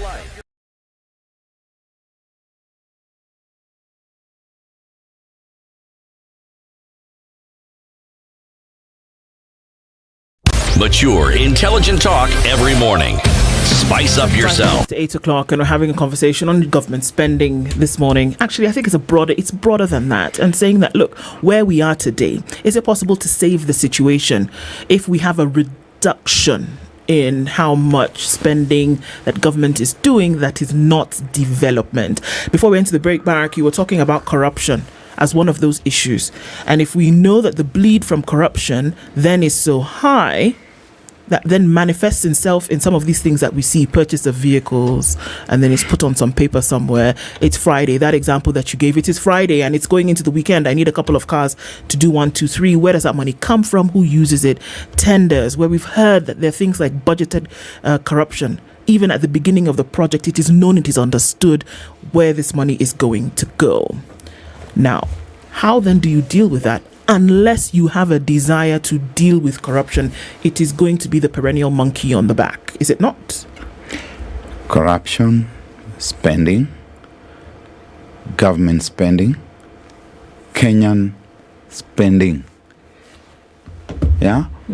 Because what are we spending on?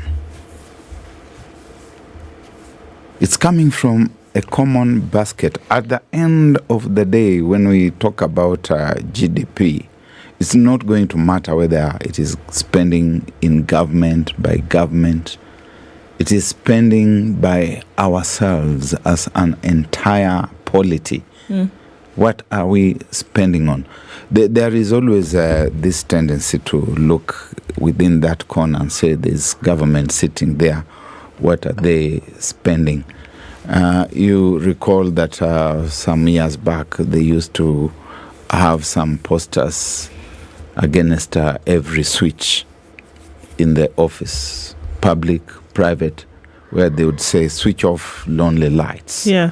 Because the totality of this has an impact on the overall situation in the national economy.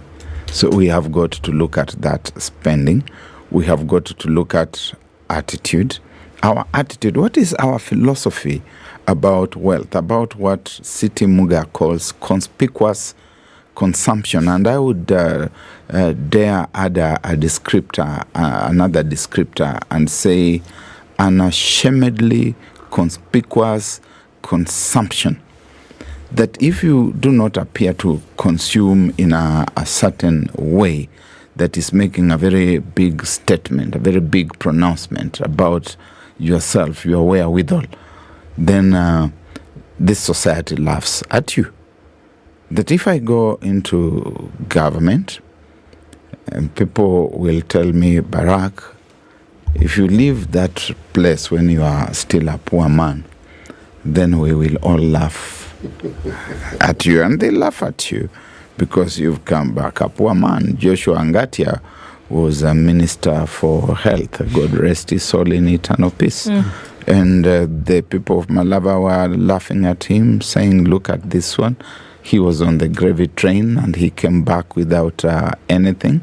We condemn corruption, but seem to have reconciled ourselves to the fact that some people within certain echelons of power must access that which does not belong to them. In economics, they talk about prebendalism, a state in which the gains of corruption are part of the benefits that are expected to flow your way when you occupy a certain office. So you wake up in the morning to go there not to work, but to do deals at an inflated rate, right. Sometimes in non-existent manners, that there are supplies where there have been none, that we saw in the KEMSA days. And it's always possible that there could be another KEMSA happening.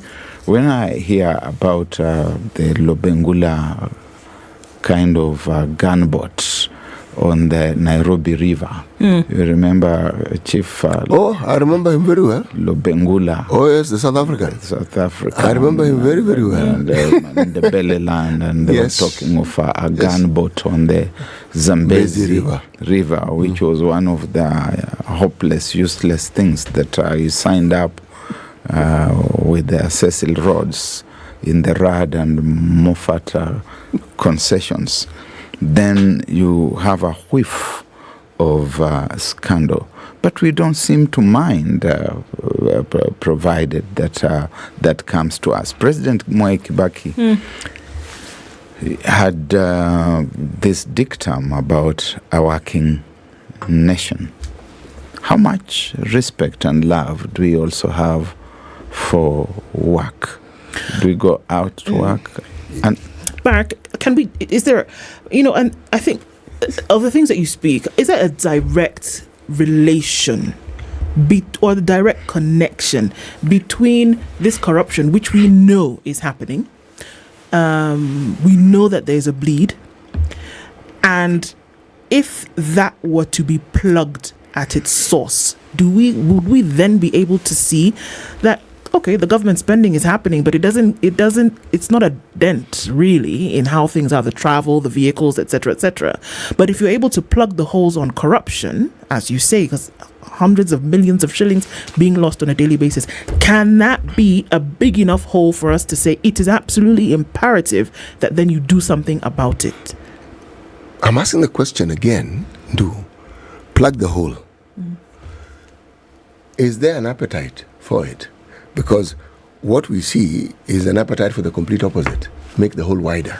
The question you asked early on, the why, it's the question you must constantly ask. Why? Now, theories and ideas on these subjects abound. There's no question about it. But ask yourself a simple question. What is it that makes human beings halt and pause? What is it that stops one on one's tracks and makes them consider a situation? Is it when you are provided with an abundance of enablers, a situation which allows you to willy-nilly do exactly what you like, or one which has dire, negative, if not dire consequences to yourself, which when upon attaining what you wanted, alongside it, there's this package that comes with it of the consequences. And and you have in turn witnessed and seen those consequences. Now, of the two scenarios, which one do you think will thrive? Because if we argue that leadership is supposed to lead, hence the term leadership, then we could argue we are being led. Because if you have a leadership, whether it's in the government, whether it's a political leadership, whose appetite for the very thing we're discussing seems to grow by the day, they are leading. Now, when they lead, what do you think will happen? People will follow. I think the level of consumption, what it is that people are eating, is only the tip of the iceberg. We started off with the bananas, the proverb from Uganda. We spoke about that which you possess, and we spoke about the possibility that you could eat within the plantation and eat what is enough and go away, leave the rest there because it does not belong to you. It is the Gandhian expression about there being sufficient resources to meet everyone's need, but never being there enough resources to address everyone's greed. And this element of greed that then makes government not a service sector, because government is supposed to be a facilitator of an environment in which we create jobs and generate wealth, and there's the dignity of labor. That if you go out and do a decent day's job, you also take home a decent wage. Hence the expression within the national anthem, which we sometimes have referred to as the Kenyan dream, that the fruit of our labor shall fill every heart with thanksgiving. But government, as we know it in Kenya today, is a gravy train. Everyone wants to become a member of parliament. That is government. Because when we talk about the spending in government, we must also ask how much is being spent in parliament or by parliament. These foreign travels, how much has parliament spent? Government is the county assembly. Every young person today wants to become a member of the county assembly in order to eat, from what you're saying. So, Barak, I think this is the question here, is that if we saw a reduction in some of these things, would we see a better situation? What would be here today when we are saying it would be absolutely necessary for you to say, can there be a directive, cut the spending? The 10% that President Ruto suggested, rather than suggested, directed, be implemented in terms of cutting spending. Is that something more along the lines of what we should be seeing today in order to relieve the situation? It will not help us, Ndu. That is a band-aid solution to a cancerous problem. We need to dismantle the systems completely, the structure, the superstructure, the substructure. We need to cut down the counties from 47, perhaps to 12, perhaps to 8. Go back to what it was before, where you had 8 regions. Before you have 8 regions. Show me which people, whether they are going to be the ones from Manyudia, where I come from, who are going to accept that their county of Kakamega is merged with Bungoma, with Busia, or with maybe Siaya, and that it becomes one county, that we cut down the number of elected leaders within the county assembly, that we look at the seats once again in the National Assembly and the Senate, and from the nearly 400 seats, we come down to about 70 or 80, which is what a country of our kind of size and economy needs. Instead, we are talking about expanding. And people are saying, yes, here in Kuria, we need ours. Even in Manyudia, we are saying, yes, we need our own county here. But if I would prefer, I would say, for example, look at the stories that have come out of Turkana, for example, and the amount of money that has been pumped into a particular county, and then there's nothing to show for it. For me, have as many counties as you want, but at the end of the day, shouldn't the demand be that the implementation of development that we talk about actually be followed? That people know for a fact today that if there is no deterrent measure, for you to take county funds, for example, that were meant for development and do something otherwise with them, if there is no action that would then serve as deterrent for anybody else, it's bad manners that's being, multiplied across all levels. It's going from the top to the bottom. It's going from the bottom to the top. We just said now, not more than 12% from expenditure has gone towards development. We've seen that year on year. And here we are saying that, well, okay, it doesn't matter if you have 100 counties in Kenya. If people have not accepted that there's certain behavior which will not be accepted and that will be punished if you bring it around, it won't make a difference. You can have 8, it'll be the same thing. You can have 100, it'll be the same thing. Who will bail this cat? And this is the question, I think. Who is going to be the one who stands up and says, actually, I will not accept this kind of irresponsibility when it comes to government funding? I think that is it. Ignorance is a terrible thing. It's a really, really terrible thing. You see, it's like our understanding of devolution began and ended with the counties. That's not it. That's not it. You see, if you look at even our constitution, the whole idea of devolution was to ensure that when you start with counties, you break down units into sub-counties. We already had constituencies. We already had wards. But if you're talking about administrative structures that you can have municipalities, you can have cities. The Constitution provides for it. The only problem that we see is when you have these bodies, they are not made autonomous. They should be autonomous. If you look at a place like Nairobi, A place like Langata ought to be a city. If you look at just the issue of the population that is required for an entity to be referred to as a city, 250,000, I think, is the benchmark. I'm simply saying this. Right now, if I look at Nairobi where we live, Sakaja or any other governor who comes along cannot manage this county the way it's currently managed. You can't. You will have no idea what's happening in most parts of this county. Now, devolution taken to its logical conclusion would have guaranteed that within this so-called county, there are units that actually can govern themselves.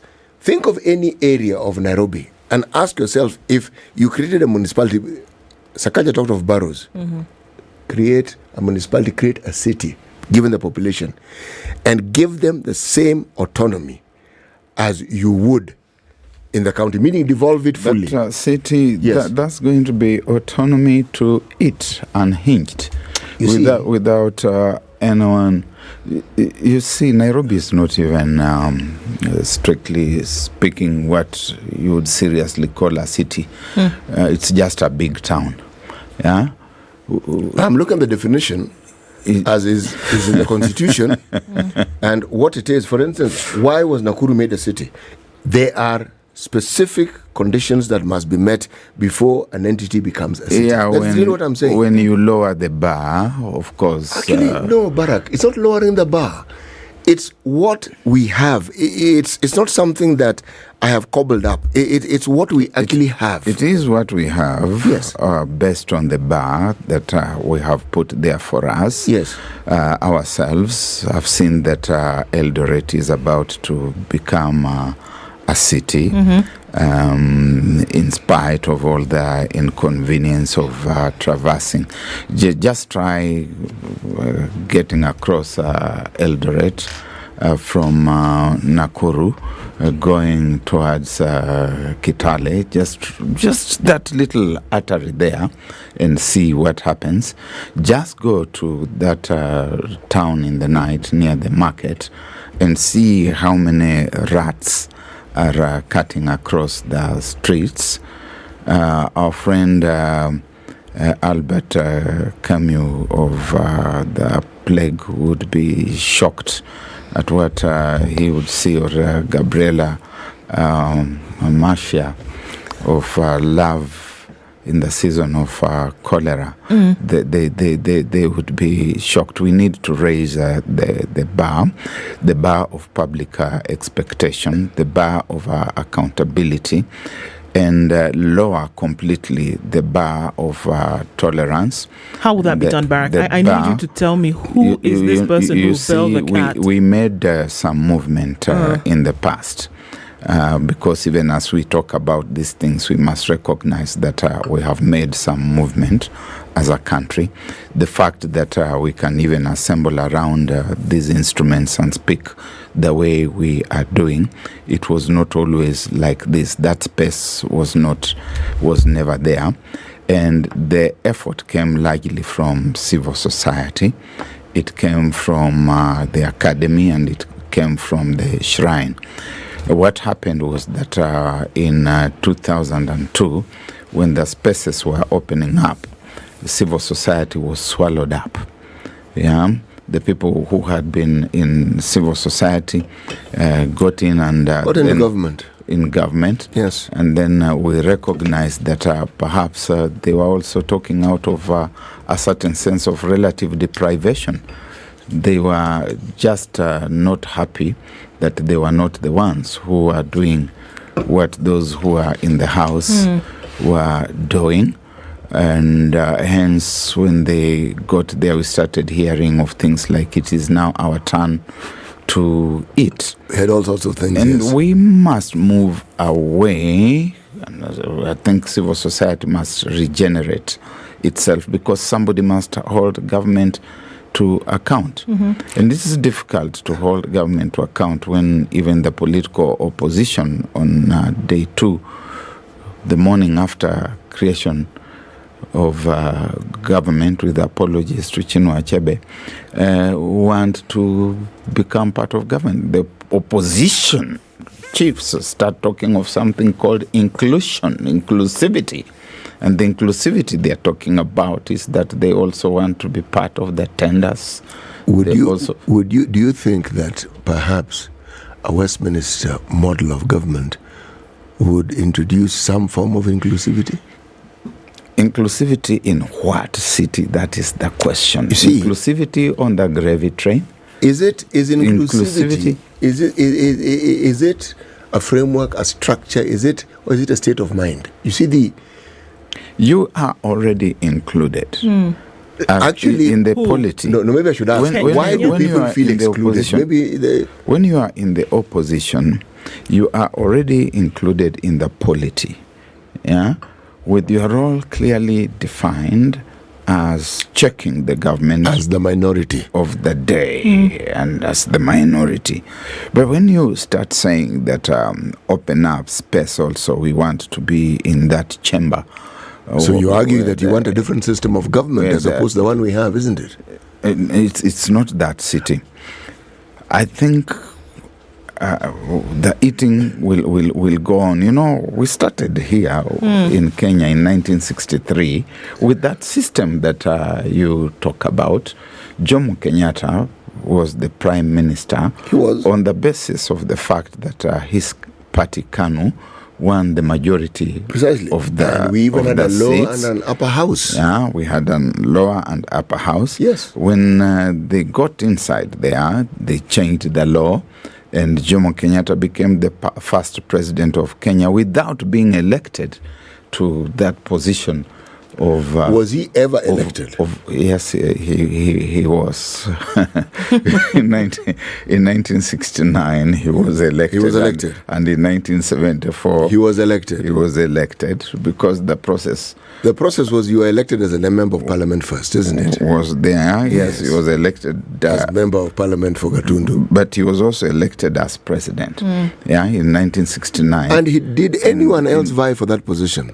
Yes, my father ran against my father. You can go and check in the National Archives. In 1962, but the Electoral Commission and the police, they stopped him from presenting his papers. Okay. Yeah, and until around midday when the time had expired. Yeah, and he's there. Emmanudia is aged 90 something. This is a historical fact, and the statement was that if we allow him to run unopposed, then we are going to open the doors to dictatorship. But that is for some other day. The issue is this, ladies and gentlemen, and the viewers and listeners, that the change that we want, the constitutionalism, the reforms, must be the lack of waste of public resources ourselves, because we have got a very high degree of toleration, and we see these things with eyes askance. Depending on who it is that is doing that which is wrong, we look the other side. So it doesn't matter whether it's a presidential system, it's a parliamentary system. Already in 1965, 1964, corruption was well and healthy. We can talk about the maize scandals during the Paul Ngei days. Yes. We can talk it is about... actually recorded as the first major scandal that this country actually ever had. Our time is running out, literally. But one thing that I'm hearing is that Kenyans then need to be actively involved in talking about this corruption thing, and that is what is going to bring down this wastage that we see. And to feel ashamed of certain individuals who are thieves, to ostracize them, to refrain from deodorizing theft and calling it corruption. Okay. Because a thief is a thief. To stop feeling like we want to associate ourselves with honorable criminals. You know, when you think about a thief, you think about a fellow in rags. I invite everyone to read Ngugi wa Thiong'o's Devil on the Cross. Could be in a suit and a tie. And motorcade, living in suburbia. Thank you. And they are honorable criminals. Barack, thank you for being here this morning. Conversations continue. It's 8 a.m.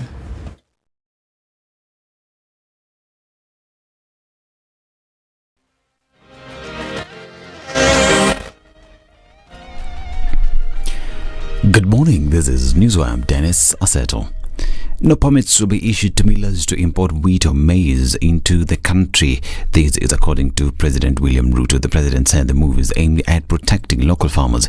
He said the government will only deviate from the directive if the local produce is insufficient. The president pointed out that the government will allocate 4 billion shillings to buy maize from farmers. The head of state maintained that the move is aimed at stabilizing prices. He was speaking at State House Nairobi when he met a delegation from Narok North constituency led by its MP Agnes Parayo.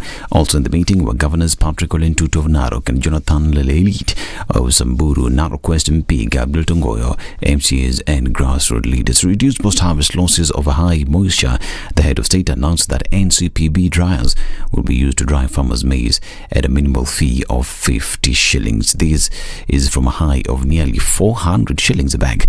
The president said a KCC milk plant will be constructed in Narok to improve milk quality and thus boost prices.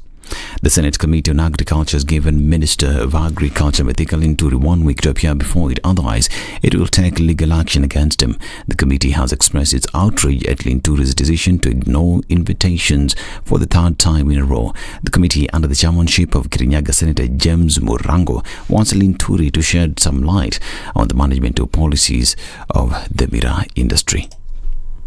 Those people who are charged with this responsibility of make sure that we have regulations should show some serious levels of seriousness. I'm aware that the minister comes from the rank growing zone and actually is supposed to be at the forefront trying to showcase why we are supposed to have regulations that are supposed to address those historical issues, historical injustices that's supposed to create a very strong foundation for miraa.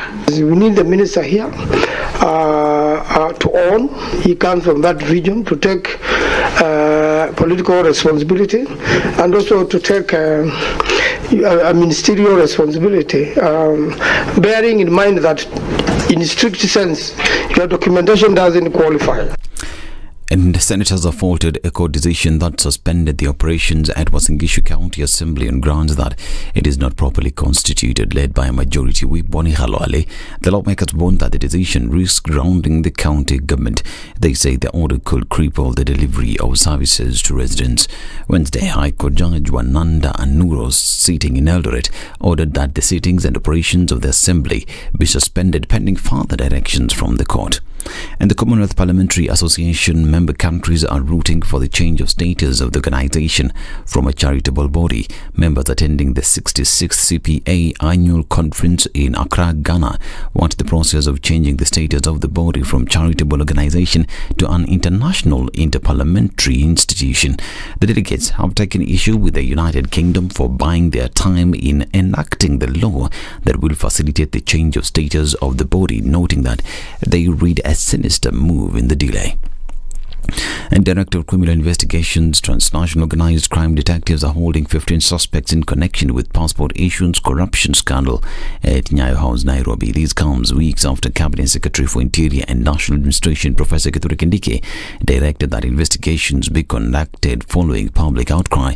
According to a statement by the Office of the DCI, in the ongoing operation, which was launched Monday, October 2nd, 6 departments of immigration services staff, including an intern and 9 suspected brokers, are being arrested, while manhunt for more suspects who got wind of the operation and ran into hiding continues.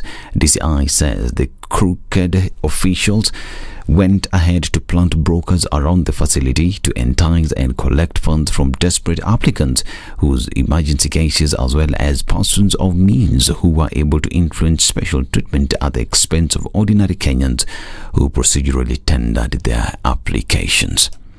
And the judiciary has said that it will continue to collect fines arising from enforcement of county legislation and remit the same to the National Treasury as mandated by law and the Memorandum of Understanding it signed with the Council of Governors in March 2016.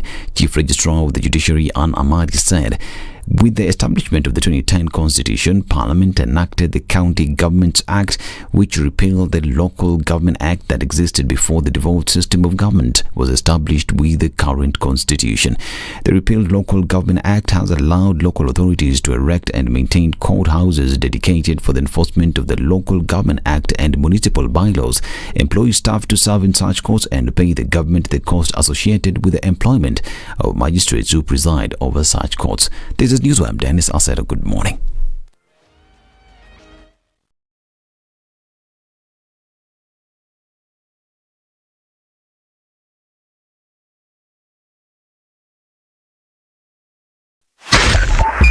.5 Spice FM, Kisumu.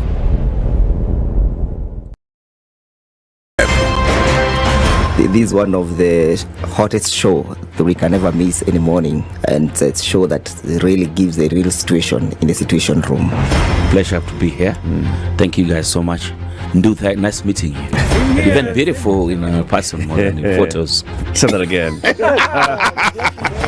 Character is like pregnancy. You cannot hide it. You know, people hiding here and there, you know, but after 2-3 months, 5 months, now you realize, so that is why the attitude that you were showing us, you're pregnant. It's like what my grandmother would say. You cannot pickpocket a naked man. How's that? It's communal, isn't it? No comment.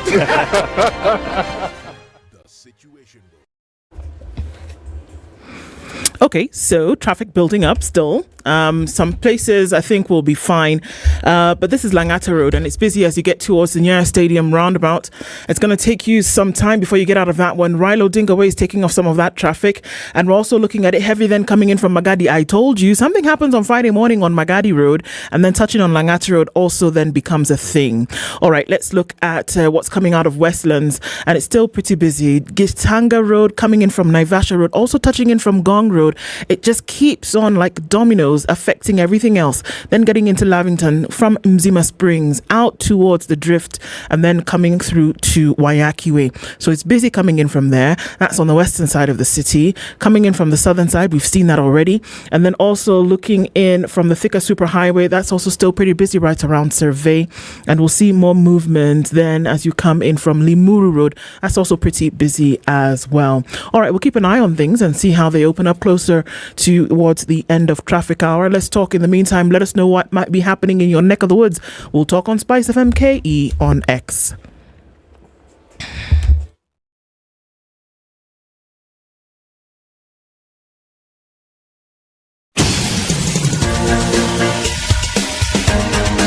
This is The Situation Room, the home of hard-hitting political commentary and penetrating insights about the state of the nation. This is a talk radio experience like no other. The Situation Room, a place for hard truths, debates, and elevated conversations. The Situation Room, witty, political, engaging, deep, controversial. In the room, we have C.T. Muga, researcher, academic, seasoned political observer, a fountain of wisdom in these politically uncertain times. Ndu Oko, Nigerian by birth, Kenyan by choice, communications expert, Pan-Africanist, a truth seeker and believer in people power, and Eric Latin, agent provocateur, the man in the chair, seasoned journalist, news hound, a man who believes in punching up, not down.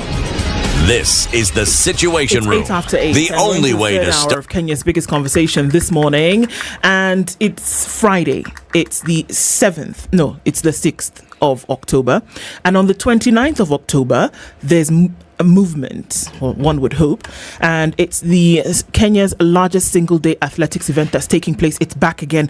It's the 20th edition, so it's a special one. And if you haven't registered, I implore you to register now for the Standard Chartered Nairobi Marathon, which will be taking place on the 29th.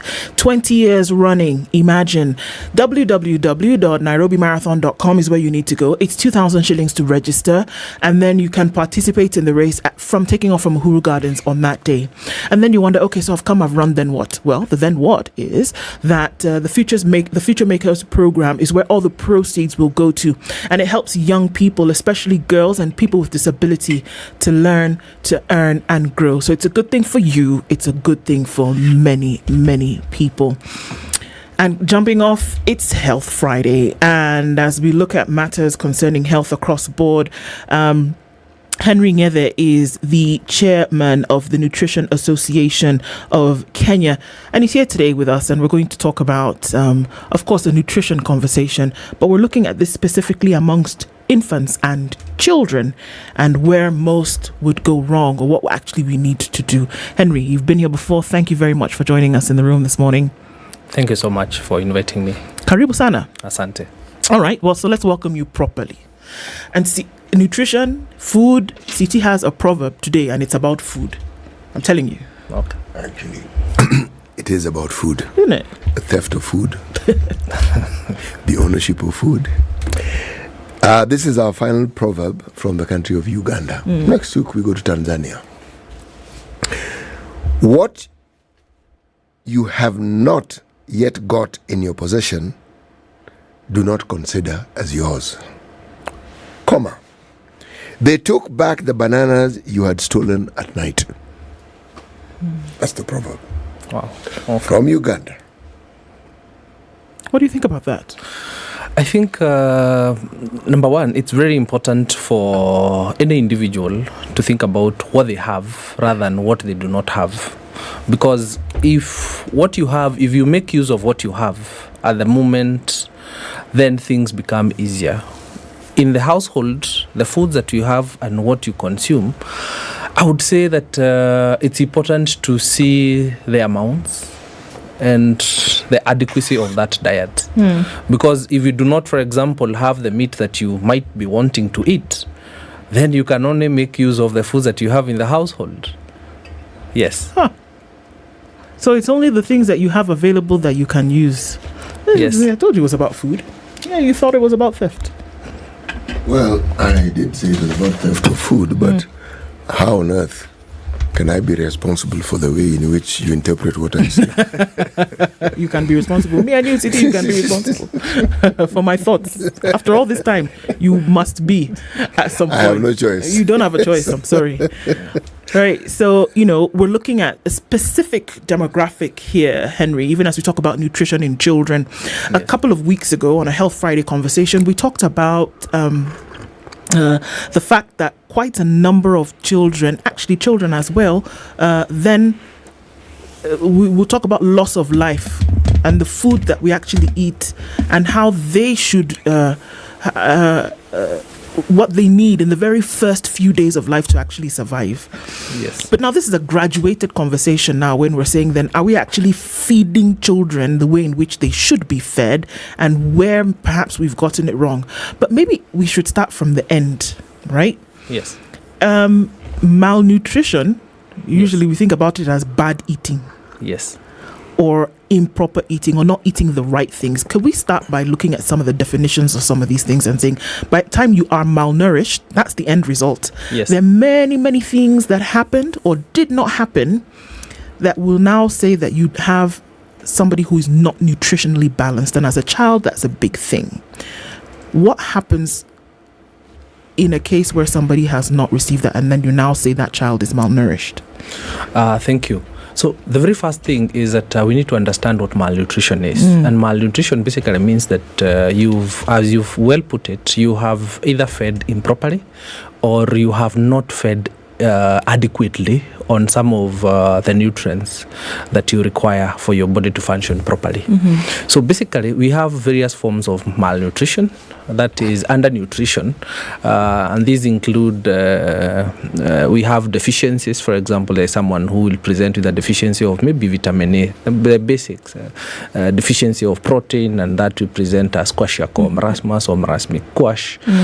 We have the other form of malnutrition, which is overnutrition, or what we call as obesity, or some other people might present and they'll be obese. This means that they have taken these nutrients in excess, because the human body requires specific nutrients in specific amounts and not so much. And that is why we keep on saying that we require to eat depending on the body weight or on the body and how the body is presenting. And that is what we are calling the nutrition status of a specific individual. You don't need to eat so much. You only need to eat food that is adequate, that contains the food groups that are supposed to be eaten in a day. And when you consume that, then it means that your body will function properly. And for a long time, we've put a lot of focus on undernutrition, and we focused on the other part on overnutrition, whereby, for example, with the statistics with the KDHS that was released recently by the government showed that close to half of our Kenyan children are being fed with sugar-sweetened beverages, too much sugar that they don't require. We are basically feeding our children to fail as a population, and that is something that we really need to go back to the basics and really focus on giving our children the right nutrition, because as you've well put it, we really need to get it right. There is what we talk of the window of opportunity, that is before the age of 2 years. If we do not get it right, and you see, we are not getting it right according to the statistics. According to KDHS, we are feeding these children who are below the age of 2 years with too much of what I would call not sufficient or else garbage to our children. And there are some things that we might experience as a population in the next few years, because when you feed these children sugar-sweetened beverages, it means that at a certain time, in a certain point in life, these children will present with overweight, they will present with non-communicable diseases like of certain cancers, type 2 diabetes, hypertension, and so on. So we need to get it right. There are things that we need to do as a population. There are those specific strategies that we need to focus at the household level. And you know, according to the same statistics, we found that more women right now are working, depending with the many years that were there before. Many women are working, meaning that their children are being left at home with the house help. So do we as a population focus on educating the house helps who we leave our children with when we go to work? It means that then we need to ensure that we do things right from that aspect. Okay, so let's look at the beginning of life for a child, and the assumption is that unless there's something wrong, that a child at least from birth until 6 months at the very least is exclusively breastfeeding, right? Yes. And we've been told that everything that you need, everything that a child needs for its sustenance and nutrition is available in that breast milk, and they should have it as often as they desire it. In some cases, you need to give it to them even when they don't necessarily ask for it, right? Yes. So we know that. Usually that 6 months time is when they now say you start to introduce solid foods. So could that be the problem at that point? Which solid foods do you then, because now this is it practically, which solid foods do you start to introduce? You also talk about sweetened foods, sweetened drinks. Usually they're seen as comforting foods. And more often than not, you don't realize that you're actually doing this child a disservice by introducing those foods to them.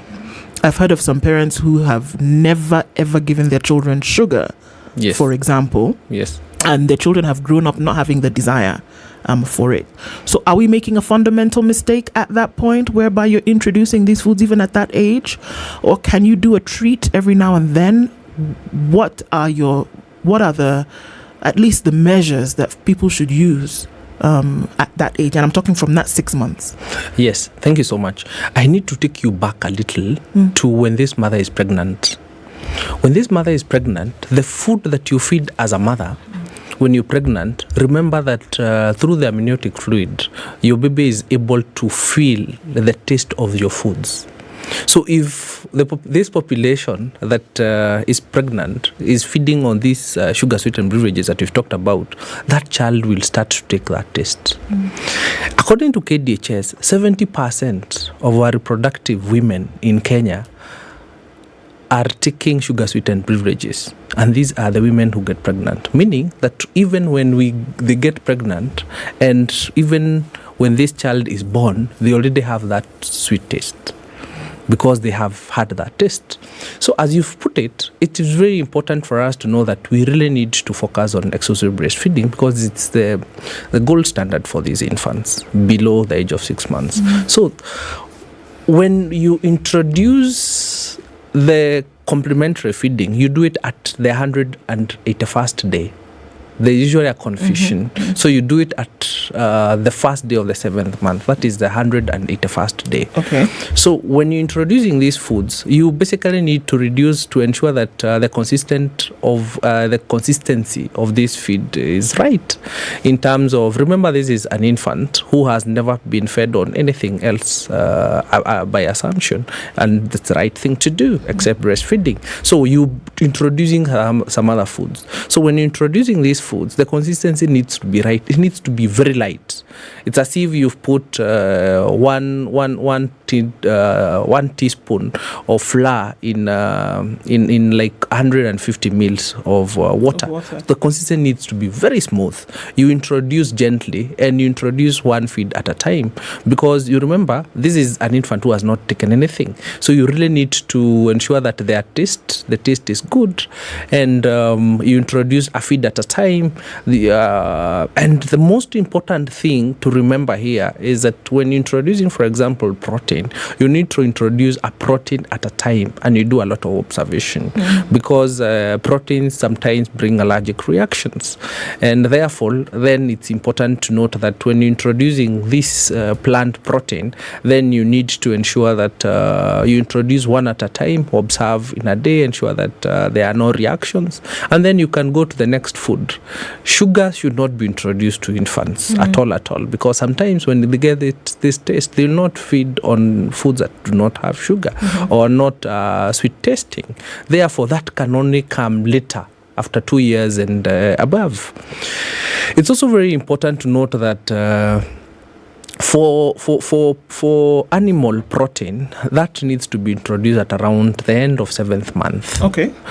Because you need to start with plant protein, and then you can increase. We have said you increase the consistency as time goes, so that you also ensure that there is tolerance of that food, and you also focus on the various food groups, and also ensure that the salt that is put in the food is not as much, and also around the second week, then you are supposed to also ensure that there is some fat in that food, because of what we talk of the fat soluble vitamins, which are very important. And at the age of 6 months, it's important to note that the levels of vitamin A in the body goes down.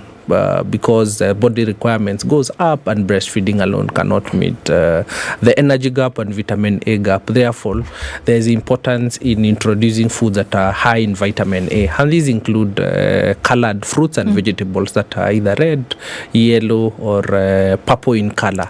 So it's very, very important to ensure that even when you're introducing these feeds, then you're able to also include colored vegetables and fruits. The color is important. Very, very important. Why?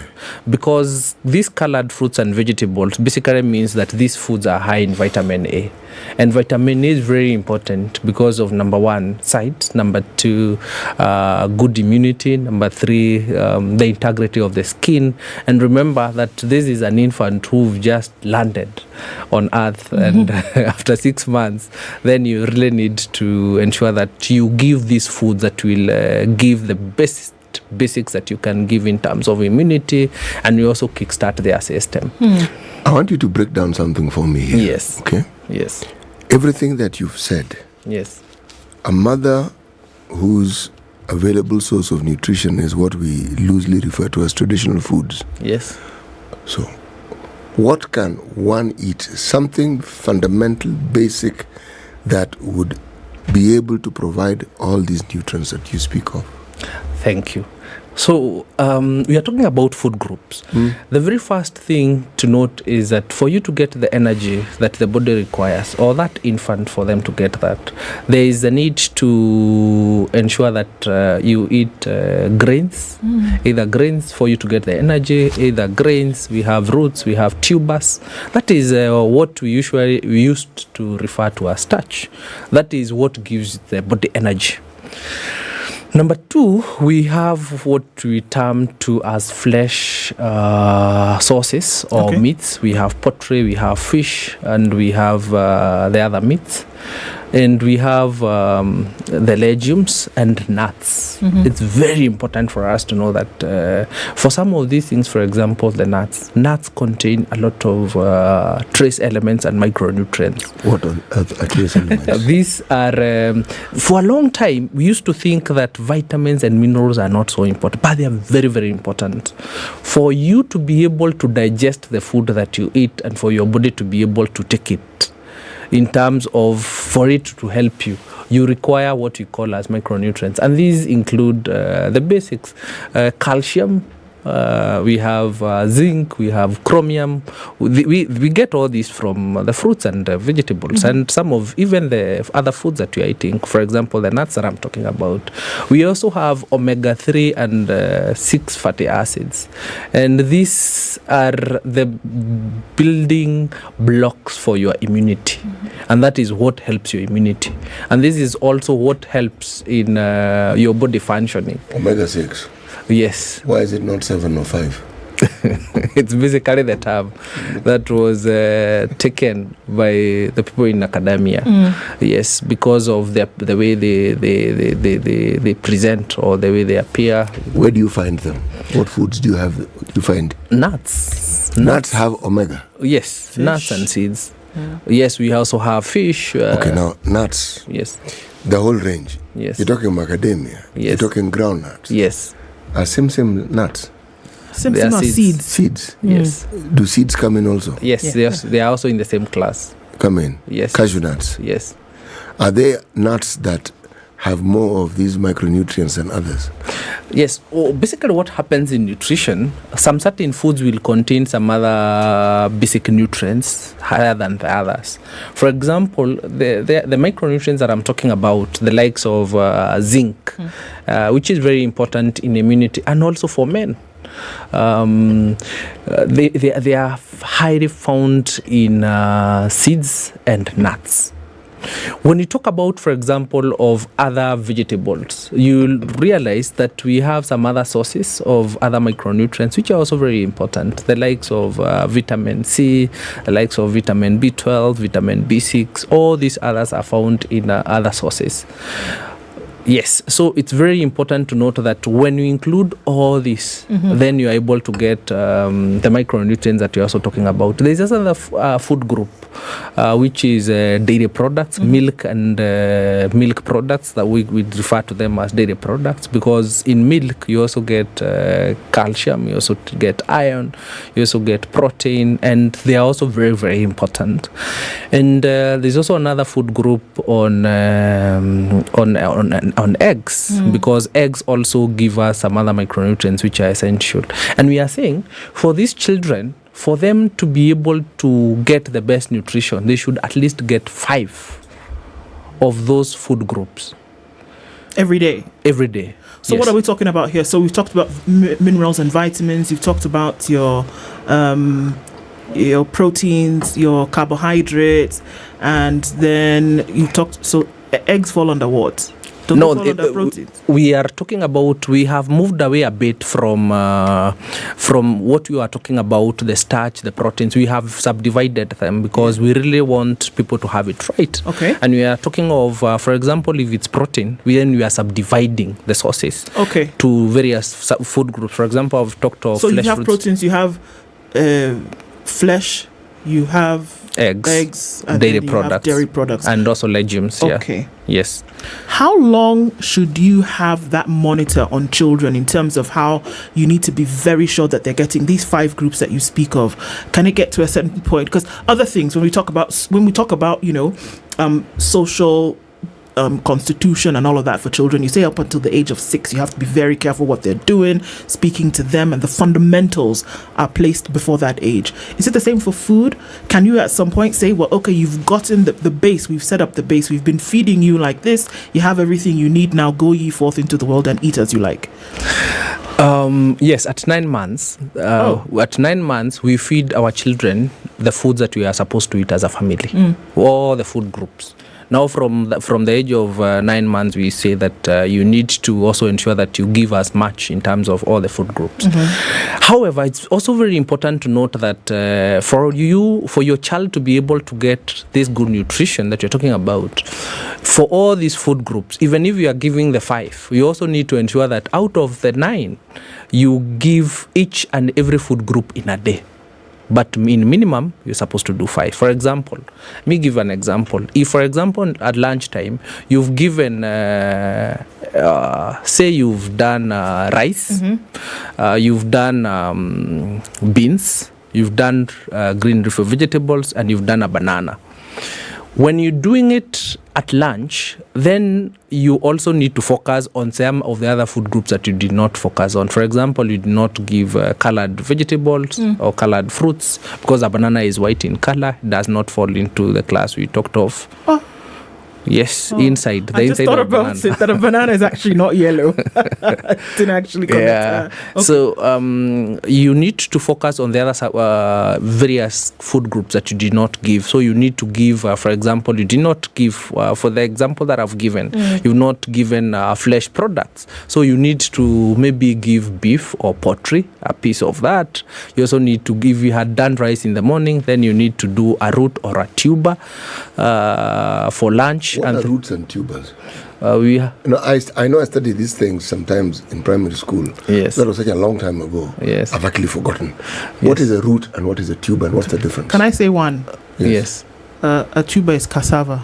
Cassava is or yam. a root.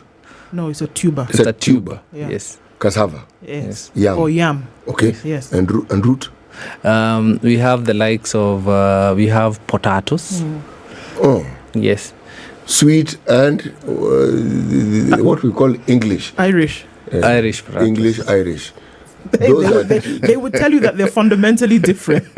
Yes, in terms of their nutrient composition, they're very different. Really? Yes.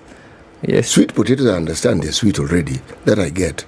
And Yes. the other potatoes, the difference is what exactly? In terms of micronutrients, it's also very important to note that wherever a food is grown, gives the various micronutrients in what the composition might be. For example, if a soil does not contain zinc, and that food crop is grown in that soil, it means that that plant will not have zinc. And that is why we keep on saying that we really need to encourage our farmers to keep on conducting soil testing so that they know what micronutrients are not found in their soils, and then they can do it. The Kenya National Micronutrient Survey that was released in the 2011 showed that we have a bit of a problem in terms of micronutrient deficiencies. For example, the entire population, more than 65%, are zinc deficient. So what does that tell us as a nation? That we need to put a lot of emphasis and a lot of efforts on, for example, food fortification and consumption. Let me just ask this question. Can we take a break, Titi, and then Let's, ask the question? Just as you were getting into it, I'm sorry. Let's take a break. Okay. And then as Titi asked us, was getting into, you talked about breakfast, lunch, and supper, right? Yeah. And also looking at if you didn't take this, didn't take that. But what about when you are only able to have certain things? What then should you focus on? That'll come in after Citi's question, after we take this break. The Employer of the Year Awards is back. The Federation of Kenya Employers is vetting those organizations that put people at the core of their businesses. Those awards take place tonight, the 6th of October at Safari Park Hotel, Nairobi. Have you gotten the information that you need? If you haven't, log on to www.fke-kenya.org and find out what you need to do if there's a last-minute rush that you can, though everything seems to be in place already. The award categories: leadership and governance, corporate performance and productivity, innovation and adaptation to change. They've been planning this for some time, and the Federation of Kenya Employers says, come out and let's celebrate these organizations that have done this wonderful work to making sure that the business and environment and the organization environment in the country is robust. It'll be an interesting one tonight, Safari Park Hotel. Don't forget www.fke-kenya for more information. It's 26 minutes to 9 o'clock.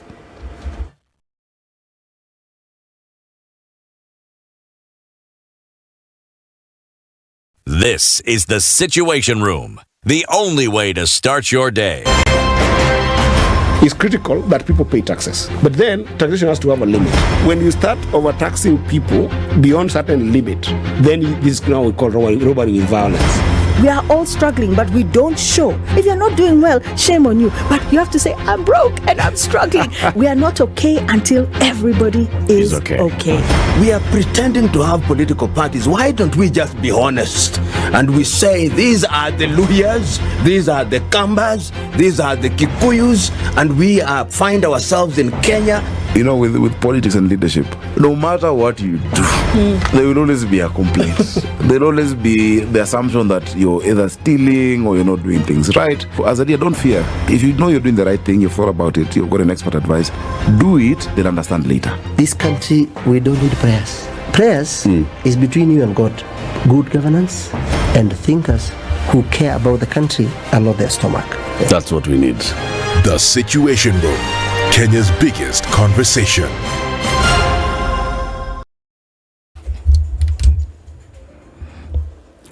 15 and partly sunny conditions in Nairobi. We'll see highs of 24 and lows of 14. It's 17 and sunny in Nakuru and 16 and cloudy in Nyeri. Looking into Kampala, cloudy at 25, and at 26 it's cloudy in Malindi. 24 degrees and sunny in Kisumu, going to highs of 31, and we'll see highs of 30 in a sunny Kakamega at 20. It's also 20 in Kampala, and we'll see highs of 28, and at 27 sunny in Dar es Salaam with highs of 30 and lows of 22. It's sunny at 20 in Johannesburg with highs of 31. We'll see lows of 15 and 25, and partly cloudy in Lagos, going to highs of 30 and lows of 25. Partly sunny at 25 in Kinshasa with highs of 34 and lows of 24.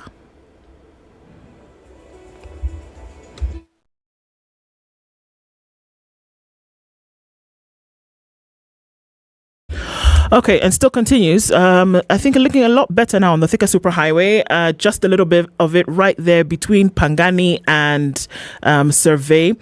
Much better now on the Kiambu Road, where we have some traffic just then touching on Muthaiga Square. But apart from that, we should be fine. Magadi Road said it's Friday. All of us are on the road, and they're all coming out and touching on Langata Road. Folks are going to go in the direction of Karen to avoid this, and then later come towards Gong Road. We're seeing some of that movement in that direction. And then on Mombasa Road, you're fine getting into the city. It's moving, it's free flow of traffic, so that's a yay moment. As you're touching on the Outer Ring Junction, some traffic coming then towards Outer Ring Road itself, or going then towards the Eastern Bypass. All right, so we'll keep an eye on things. We should be out of traffic hour in about an hour. Let's see what happens before then. Spice FM KE on X. Let's talk and keep things moving.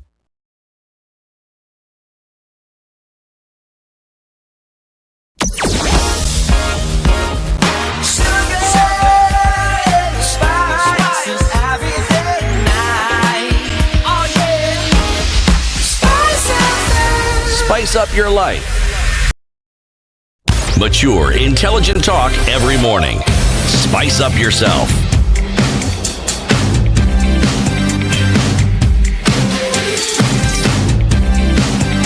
Mornings done right.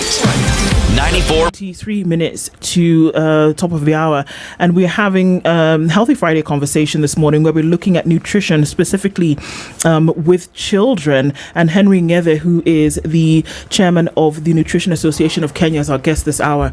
CT's question: burning? Not really burning. Well, burning of sorts. Yeah.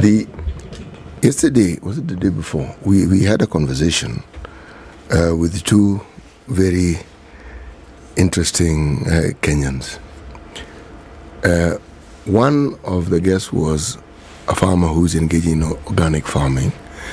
The other gentleman is somebody who is an expert in matters of farming and everything that goes into it. You see, when you mention fortification of foods, my antenna had to go up. Why? Yes. Because prior to mentioning fortification, you had talked about the micronutrients that you find in soils. Yes. Now, in our conversation, it turns out that because of all the fertilizer and all these things we keep adding to our food, our soil has become acidic. Yes. Now, the acidity of the soil, therefore, in my mind, means that the micronutrients you speak of are depleted. they will be unavailable to the plants. Even if they are available in the soil, they're usually unavailable for the plants. That's it. So basically, what should happen is that there is the issue of putting a bit of base to the soil, so that then the pH goes down and goes to the optimum. And if you have that soil in the optimum, then the plants are able to make use of the available micronutrients in the soil. There is also the aspect of biofortification, whereby we are certainly growing some plants which are able to absorb as much in terms of ions. For example, in Kenya, I think we have organizations that have developed certain beans that are very high in terms of proteins and in terms of iron, which is the next big thing that we should focus on biofortification, and also fortification of food products, so that we are able to take care of these micronutrients of importance. You see, what I find puzzling. Yes. My grandparents, when they were alive, taught me crop rotation without me understanding the term crop rotation, because I would ask, why is it that one season you plant this and the next time you do this? Yes. And all the manure from the cows that they had would end up on that same farm. Yes. Now, we then become modern, and we have all these supposedly scientifically tested appropriate things for, as it were, ensuring that the productivity is either of a higher yield,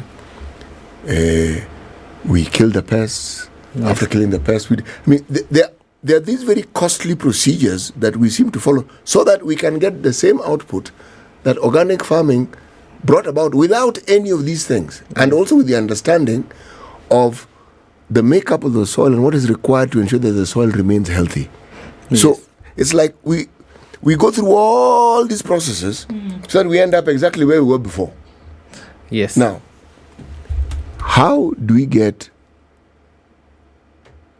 people to understand that some of these processes and the foods that come out of these processes, even as we see them, even as they are given to us to eat, that many of these foods may not necessarily even have the nutrients you want. They are foods, you can see them.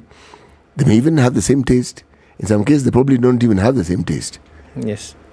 How then do you get people? Because it's like there needs to be a consumer protection mechanism that informs me as I'm buying. Yes. That this food is this. This is this. If you grew up in an era where the story of fortification did not arise, and now you're in an era where you go to the supermarket and there are all these fortified foods, you see, immediately I am afraid. Because the information I'm getting is this food, in the absence of the fortification, doesn't quite do what it's supposed to do. Yes. Okay. My question, when will we stop? Because if that is a process, we've seen how when we moved from organic farming and started with all this process, we've seen where we are. Now, where do you think this is taking us? I think that's a very good question. Agriculture is a devolved function. Yes. And therefore, it is a responsibility of the county governments to ensure that, number one, they educate the farmers, because the producer of the food is the farmer. The farmer needs to be trained to understand the role of soil analysis, and to also understand what it means when their soil is deficient of certain micronutrients. That is number one. Number two, as we focus on increasing production of foods, then we also need to focus on the ensuring that these foods contain the right micronutrients, meaning that education is very important. Number one, to the farmer. Number two, to the consumer. Sure. Number three, there is the responsibility of the national government on certain strategies. For example, the issues of front of pack labeling, so that when you go to the supermarket or to where you procure your food product from, then you are able to see what is contained in certain products, because it will be well indicated in terms of nutrients and micronutrients. And you see, the population that we have right now is accessible to information, because everybody has a smartphone. Therefore, if we have all this information and and we use advocacy in terms of social media platforms. We use them to our advantage, and then it means that the consumers will know what to look for in terms of when they are procuring these foods. And also there is the responsibility of the government in terms of, let me go back a bit, and also now that I'm talking about the national government, the issue of ensuring that there is restriction of selling of sugar sweetened beverages and around schools, may it be primary schools or secondary schools, so that we try and reduce much of this, because people tend to consume foods that are nutritious, and because they are also readily available. For example, the cost of foods that are unhealthy is very low as compared to foods or what you've just termed as traditional foods. Right. Yeah, so there is the responsibility of ensuring that then there is boosted production of the healthy foods. And we also ensure that if it's even taxing, we increase on taxing on sugar sweetened beverages. The government needs taxes. Okay. We also need to reduce the prevalence of non-communicable diseases, because the cost to healthcare is very serious. Are we seeing then a connect between introducing these unhealthy foods to children at that young age? Because I mean, based on what you're saying, from by the time a child is 1 year old, has clocked 1 year, is that we're seeing that there's the introduction of that food. Yes. Are we seeing a connection between introducing these foods to children at this age and then these diseases that you speak about at a later stage, and say we can actually trace it back to foods that they were consuming when they were younger in age, and we can say that this is as a result of that? Yes, we have studies. Studies have actually, very strong studies have shown that undernutrition, or what we are calling as overweight or stunting, below the age of 2 years, is connected to later in life in terms of developing of non-communicable diseases, the likes of type 2 diabetes, hypertension, and certain types of cancers. Therefore, for us to be able to grow as a nation, we must focus on nutrition. The cost of hunger index that was released in the year 2019 showed that Kenya is losing around 6.9% of the GDP because of malnutrition in productivity, health, and education. The same study showed that stunted children who have not grown in terms of their cognitive and memory function, something that is very basic in terms of, if you check their height, they are less in terms of their height as compared to their age, were performing 3.5 times lower in terms of grading in school as compared to normal children. What does it mean?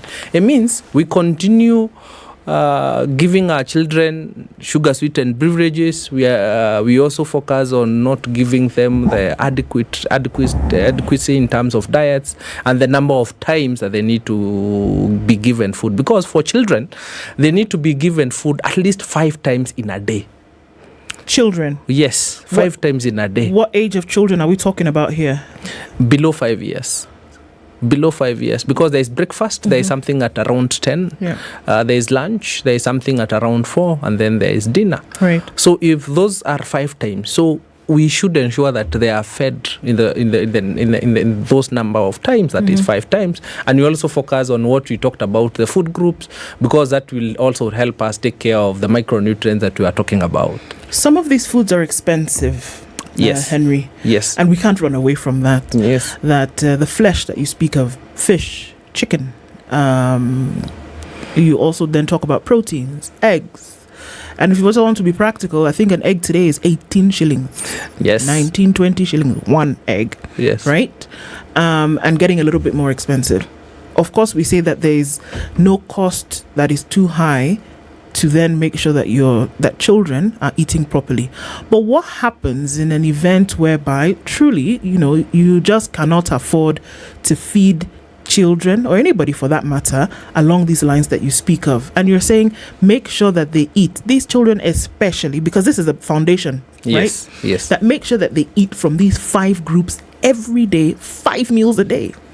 And we have a lot of people who 2 meals a day for who 2 meals a day is an issue. What would you recommend for a whole chunk of people who are making sure that, okay, if I can get breakfast in, I'm good. If I can make sure that there's a dinner in, I'm good. Maybe something in the middle of the day, and maybe And then we have a lot of children who are eating in school. How are we ensuring that that meal in school is up to scratch? Yeah. So what should be done? Because we're still talking about these being the vulnerable years. Yes. What happens? Thank you for that question. Number one, that when we are talking about the food groups, flesh is just one food group. And as you said, cost is something that can be limiting to certain people in the population. And that is why we gave a bit of other food groups. For example, we talked of legumes, nuts and seeds. And for example, if you look at a kg of beans, it's not as expensive. It's around 200 shillings. And that is a quarter of a kg right now. And you see, if we're able, for example, to give, we have so many other types of legumes. We have beans, we have green grams, all this. You can actually give because you'll get as much nutrients as you'd get in flesh.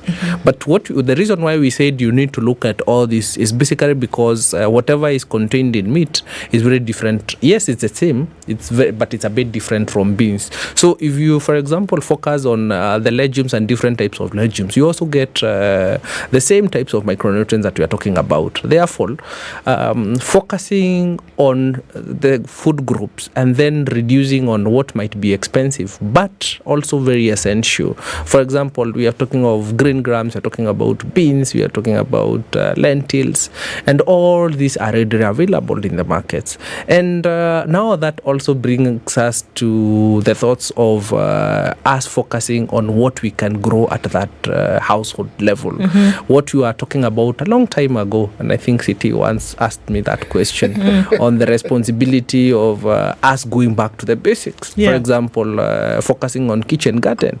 Even if you're residing in whichever area, you can get a bag and put a bit of soil and grow your own vegetables, which, as you said, can be a bit better in terms of the dietary adequacy, and you also ensure that you reduce on herbicides, because that's the other big issue, food safety, because some people are harvesting their foods when they have these herbicides. And one of the issues that we really are struggling with is the issue of what we're calling as ED, or environmental enteric dysfunction, or basically you give these children food, but then they are unable to absorb the foods because the foods, the conditions that we've exposed our children in, it's prohibiting the body from absorbing, because there's what we call as inflammation of the villi, or the organs that are supposed to do the absorption of food. And we are saying that there is so much that we need to do as a population, and to do a lot of education to ensure that even the basic foods, and when talking about these food groups, then you also focus on food safety, because issues of food safety sometimes brings us a bit of more challenges. One question here that's coming, and I think it's important as well, is looking at what you give children as they get into the stage of weaning. And many would opt for, your porridge, and I mean, there've been mixes all over the place in terms of mix this with this, the other thing. But then there's also a canned porridge, which of course for brand we'll not talk about what exactly it is, but I think we know what we're talking about here, that it has been substituted for that because it's sweet. Children will eat it without a problem. Is there a problem with that? Would you say rather go for your traditional, go for your porridges, go for your whole meal grain-based porridges, as opposed to something that's manufactured and put in a tin? Thank you for that question. Number one, the way I want to put it is that if you kickstart the system of an infant with foods that are high in preservatives and all these chemicals, then the issues of environmental enteric dysfunction and inflammation of the gut comes in. Therefore, there is the importance of ensuring that you give these starchy foods, flours that contain only one starch. For example, you can start with food with uji, basically, which is white, because we really want to have it right from the beginning, rather than doing all the mixtures. You don't need to do the mixtures. You start the mixtures by 8th or the 9th month, you will really be struggling with that infant. Wow. Okay. And you see, there are so many other challenges that comes in. For example, the issue of rickets, that is weak bones, the child, because some of the population that are residing in the urban areas, they are residing in flats, and rarely do we get these children out to get the sunlight in the morning or in the evening. Therefore, they do not get sufficient vitamin D, which is very, very important, because vitamin D helps in absorption of calcium. And so there is also that need that these children need to get some sunshine in the morning or in the evening. And for the children who are residing in these flats, do they even get that? So there is that responsibility of ensuring that that is gotten. And also, even if you giving these foods that are high in calcium, then we need vitamin D, because vitamin D helps in absorption of this calcium. Therefore, having it right from the word go at that introduction of the meals, just do with white flour, that is pure white maize flour, and you'll have it right. Start with the consistency, as I had said. Reduce on the consistency, let it be very light, thicken it as time goes. In the second day, introduce other proteins, observe the proteins, also introduce other fruits. Don't mix fruits, just give one fruit at a time to also ensure that there is a tolerancy, and also for them to be able to understand the taste. And remember, I said that when this mother is pregnant, the food that they are consuming will influence the feeding habits of that child. Therefore, even this pregnant mother needs to have it right, because there is what we are talking about, the issue of vicious cycle of undernutrition. A mother does not feed properly when they are pregnant, the child is stunted, this child who is stunted continues being stunted, gets to a grown-up who is also has a bit of issues, then becomes pregnant again, they have issues, and that is why you see that we are having challenges in terms of education, in terms of productivity, people who do not perform, and they also don't get to their full potential. And therefore, there is that responsibility of ensuring that we invest nicely as a country on their 1,000 days in terms of nutrition for these children. Can any adverse effects be reversed?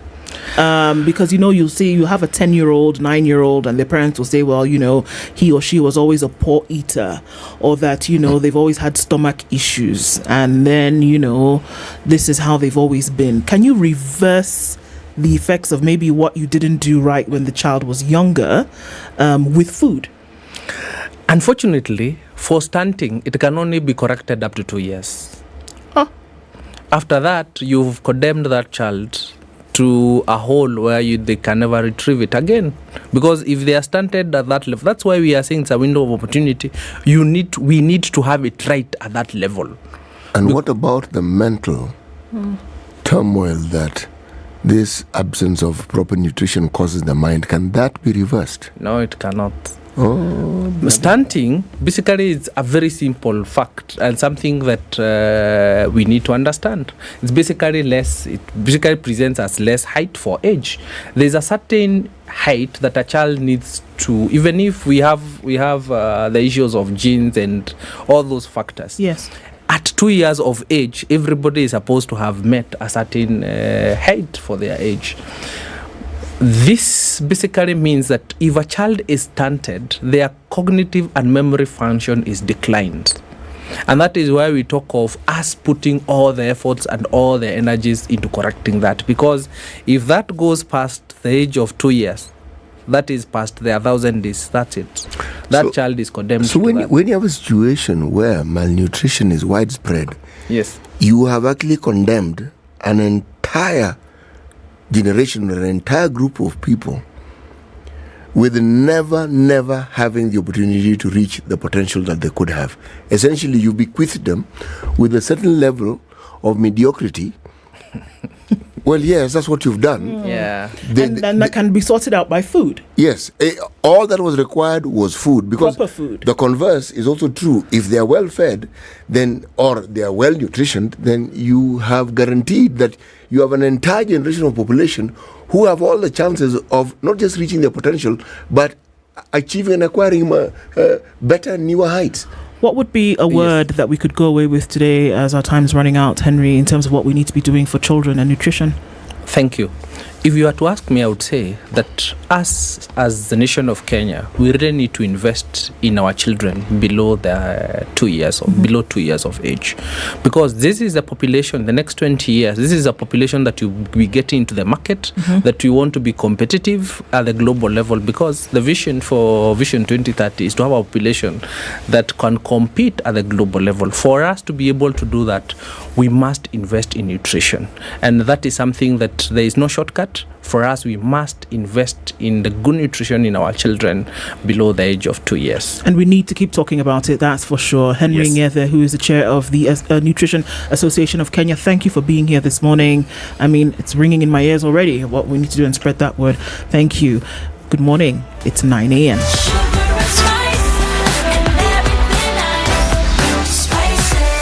Spice up your life.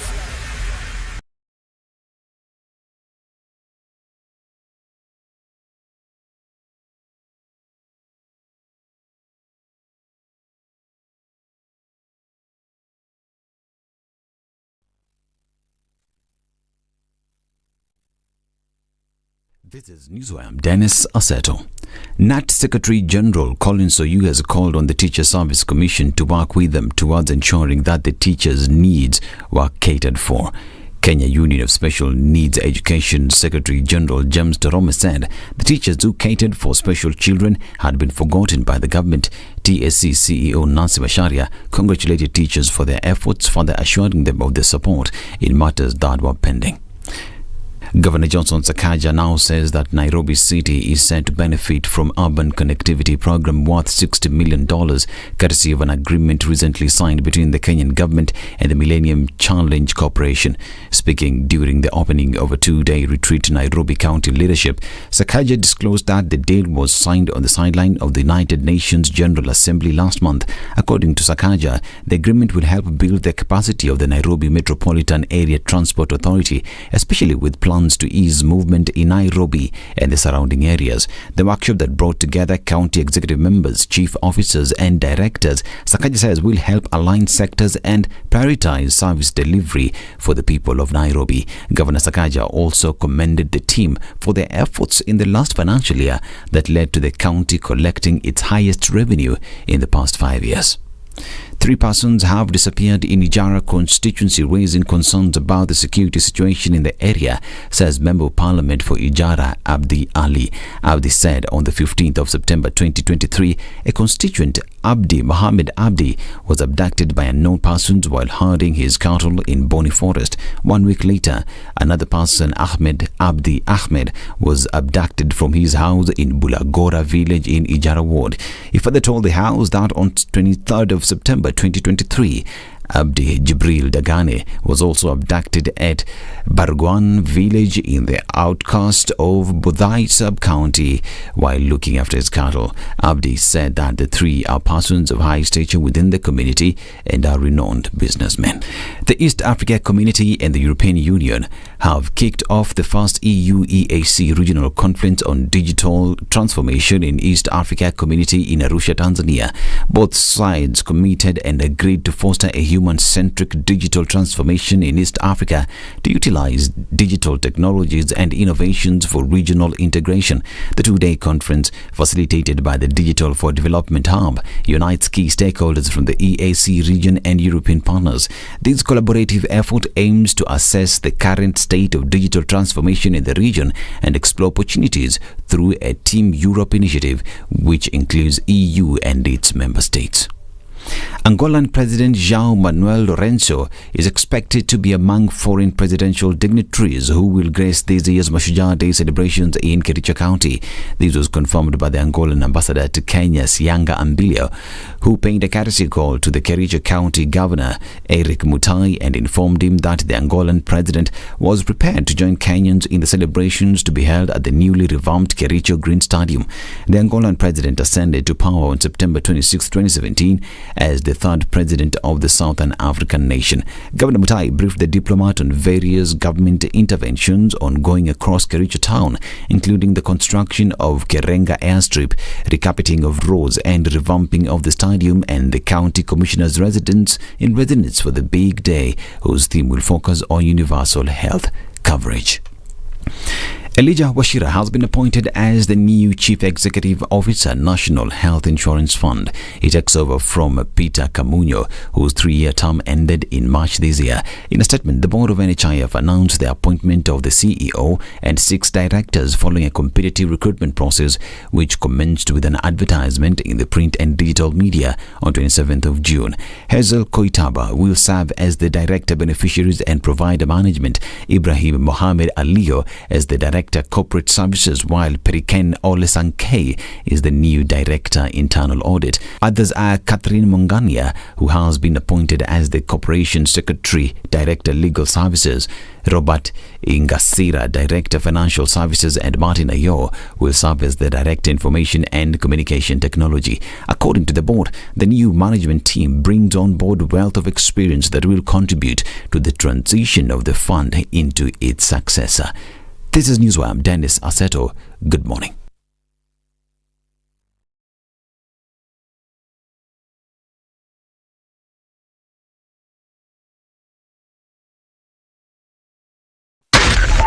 .4 Spice FM, Nairobi. 3, 2. Everybody, welcome to Kenya's biggest conversation. Heri Latifa, Muga, Madam Du, nimesalamia wote sana. Tumepokea salamu, asante sana. Hapa Garissa today the weather is very good, only that baridi inatupeleka mbio sana. Sasa baridi ni degree ngapi hapo?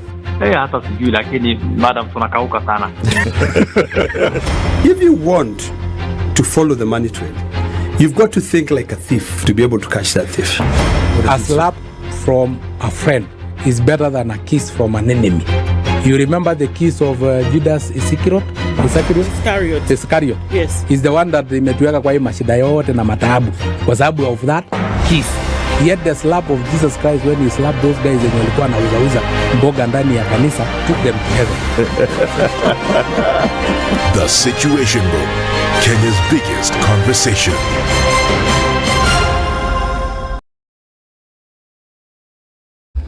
Okay, so where are we? A few minutes after 9 o'clock, and it's still busy here and there. Just a little bit of movement left on the Thika Superhighway as you're coming in through towards the underpass, but I think we'll be fine. As you're coming out of Westlands, also movement here and there as you're touching on Wayaki Way. It's all coming in from James Gishuru, which continues to be really busy, and this is all feeding off from what we saw earlier, coming in from Naivasha Road, touching on Gitanga, and then out towards the junction with Mzima Springs, and then that delivers traffic well in through towards Wayaki Way. All right, we're also looking at movements then coming into the city, and that's touching on the Haile Selassie Junction, coming in on Huru Highway out into the CBD through to Westlands. It's still a bit of a busy Friday morning. Let's see what happens as we touch on the end of traffic hour. But let us know, Spice FM KE on X, and still keep things moving this morning.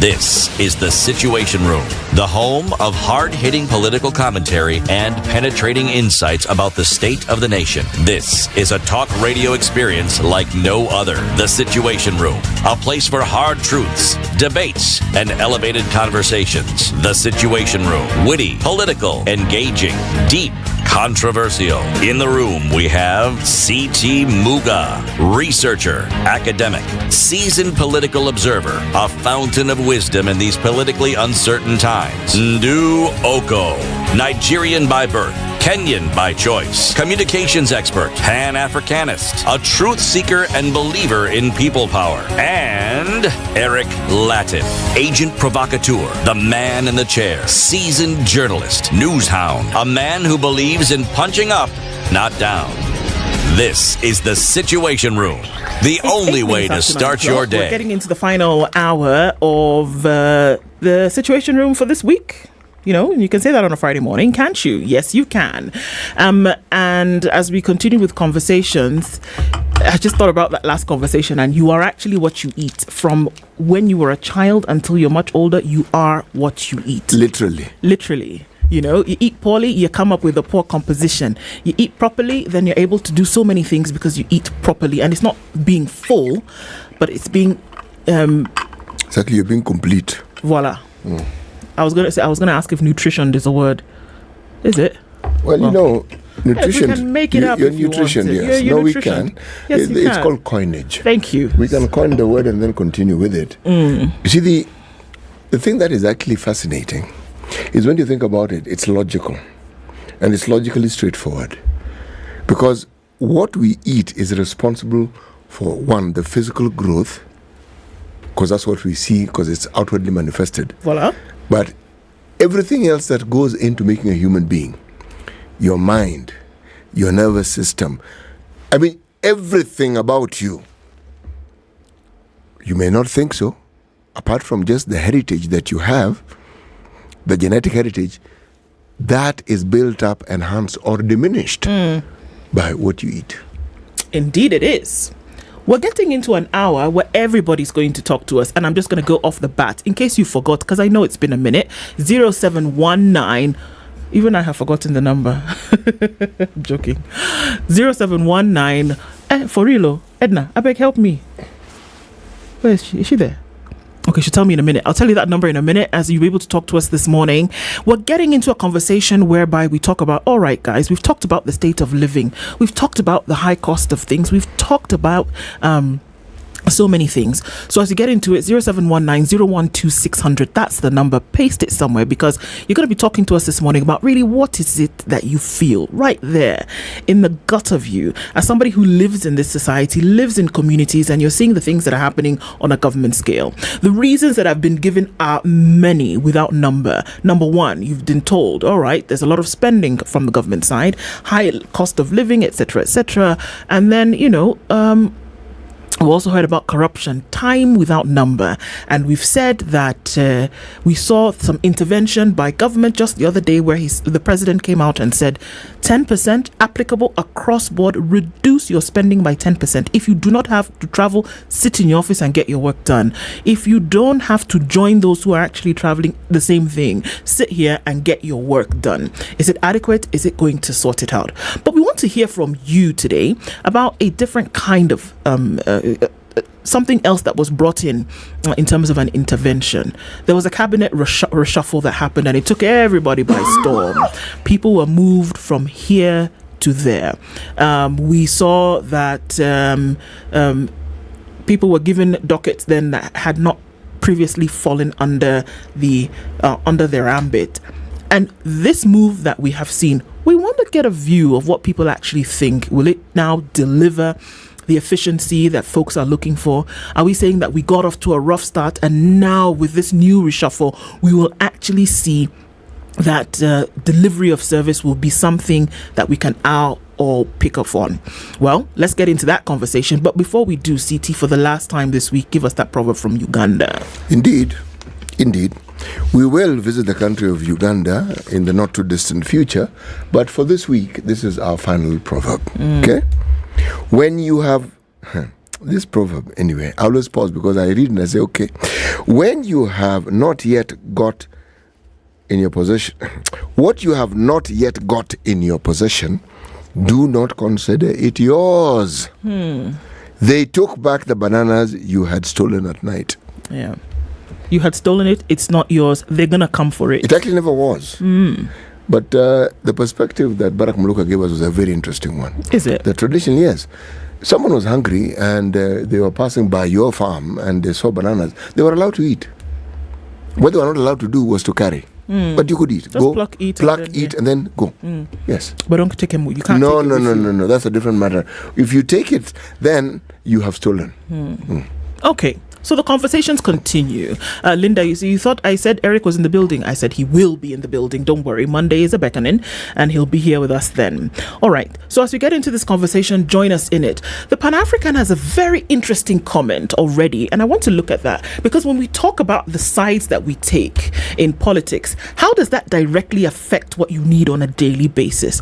We've seen the reshuffle of of cabinet that has taken place in the country, do you think, and that's the question today, do you think that with this reshuffle, with the tightening of these screws, that it will deliver a vehicle that is actually going to bring about proper development in this country? And that, I don't know now if they're going to sign, so if you had signed a performance contract under the Ministry of Public Service, will you then now come and sign another one under the ministry that you now come to when the reshuffle has taken place? How is it that the requirements of what it is you're supposed to do, how will they be different in terms of... Yes, because if the requirement has to do with performance, the only thing that will be a difference is the details of what the indicators by which that performance will be judged. Yeah, because there were those specifics. Yes, but the framework that dictates what is going to be looked into should be the same. Because so you're just going to come and pick up of what the other person essentially. Yes, because if it isn't the same, then we'll say that you have an uneven marking scheme. You are not using the same yardstick to determine the performance, the performance of the people whose performance is actually...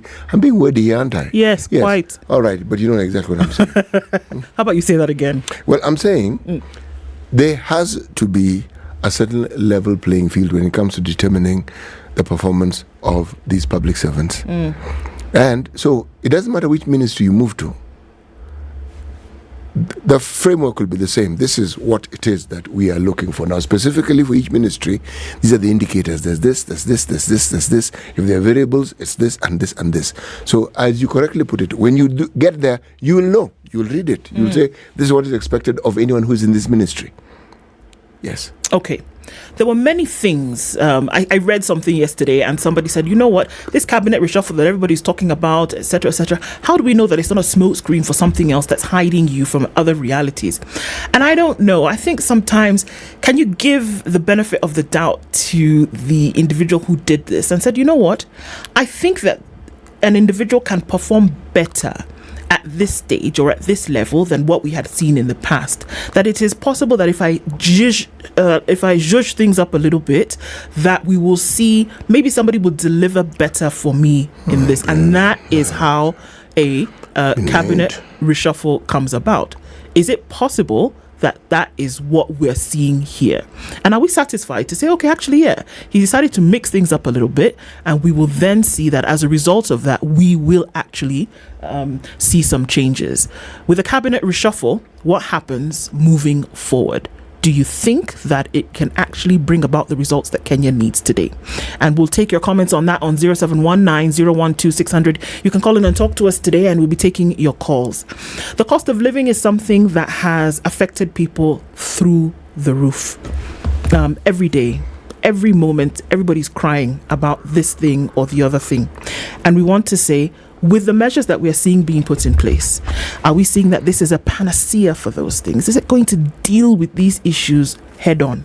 Will we see that across board, as work continues to be done, that it'll make it a little bit more easy for folks to be able to deal with these situations that we're faced with on a daily basis? Is it the answer? Has it been done in a way that will be acceptable to Kenyans?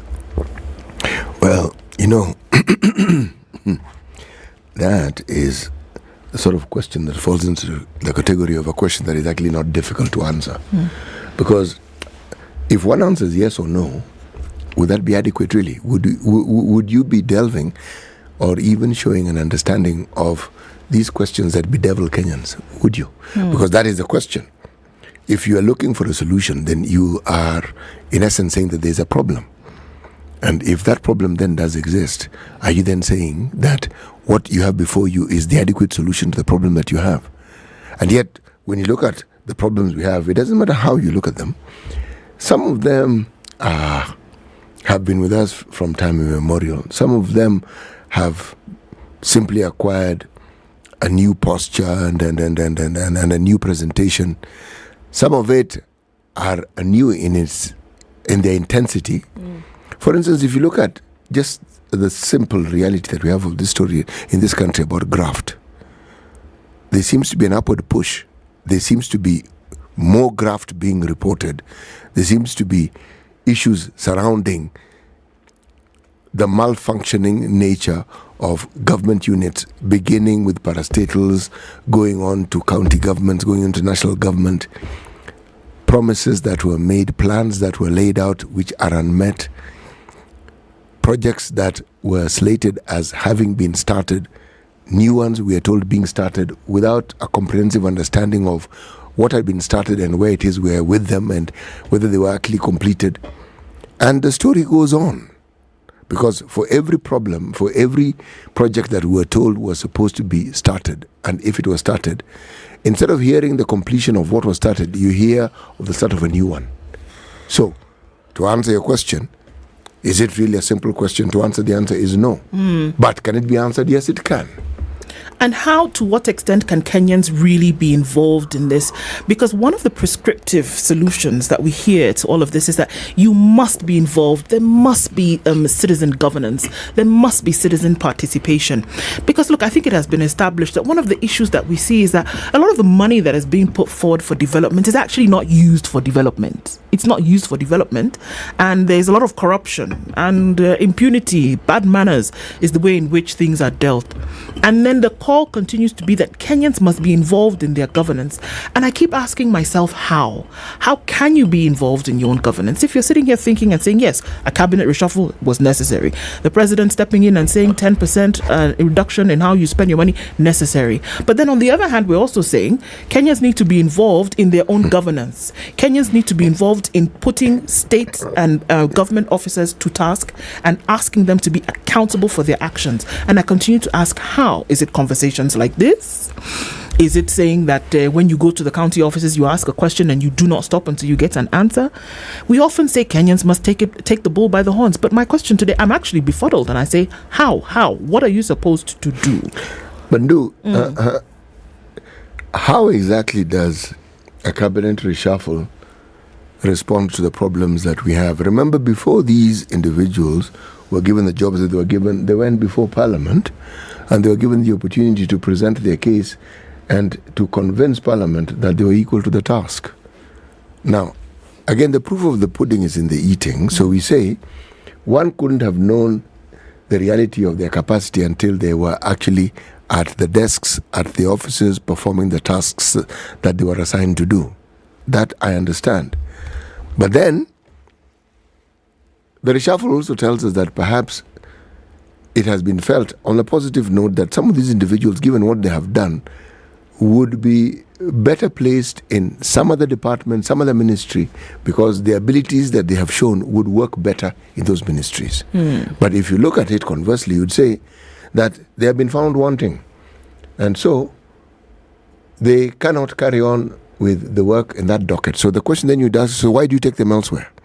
Because if they're not able to deliver here, then they probably would not be able to deliver anywhere. Yes, because, and why this becomes a talking point is because we have a history of, in this country, where individuals who are public servants, who have shown a prowess for non-performance, what tends to happen is they get transferred. Now, if somebody has indicated with great clarity that the ability to carry out the tasks assigned to them are not possible in one docket, what makes you think that if you transfer them, suddenly they'll be able to perform better? Because you carry your habits with you. You carry your way of thinking with you. You carry your intentions with you. Everything that is about you, the wherewithal that makes you what and who you are, you go with it. So really, is it a solution? Moving people around, is it a solution? It's optics. And why it is optics is because a lot of governance, in my mind, has to do with optics. It's optics that determine, to a very large degree, what we like to refer to as the trust or the mistrust issues that people have. If the optics are endearing and if the optics are promising, then people are willing to continuously give you an opportunity and say, no, I think we need to give this thing a little wait and see, because perhaps all avenues haven't been explored. Now, that's a trust issue where people are saying, no, we trust that this individual or this government is able to do this. Now, if the optics are bad, it's the optics again that lead you to come to the conclusion that perhaps beyond what you're seeing, you shouldn't expect any benefits to come through. Again, optics. You carry people along. If people expect you to do something, most of us will not know whether it's done. But if there's an appearance of it being done or effort being made to get it done, then we are willing to say, okay, hey, look, we are not in a situation where nothing is happening. Something is happening. So why don't we wait and see if it'll come to an end? But if with every situation where there is a problem, it is met with more talk. It is met with new projects being begun to solve a problem that already had a solution assigned to it, and yet a new solution, new fortified solutions being applied.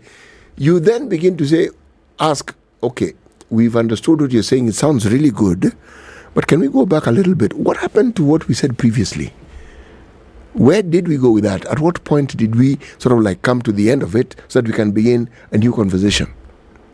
Optics become extremely important.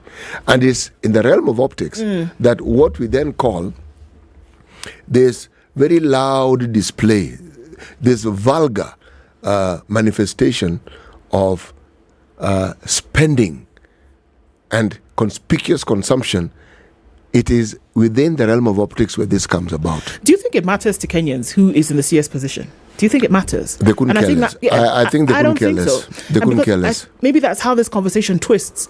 I don't think Kenyans care. It could be your grandfather who is a CS. They couldn't care less. But I would offer that Kenyans are concerned with what they are able to get by with thriving and not trying to survive in Kenya.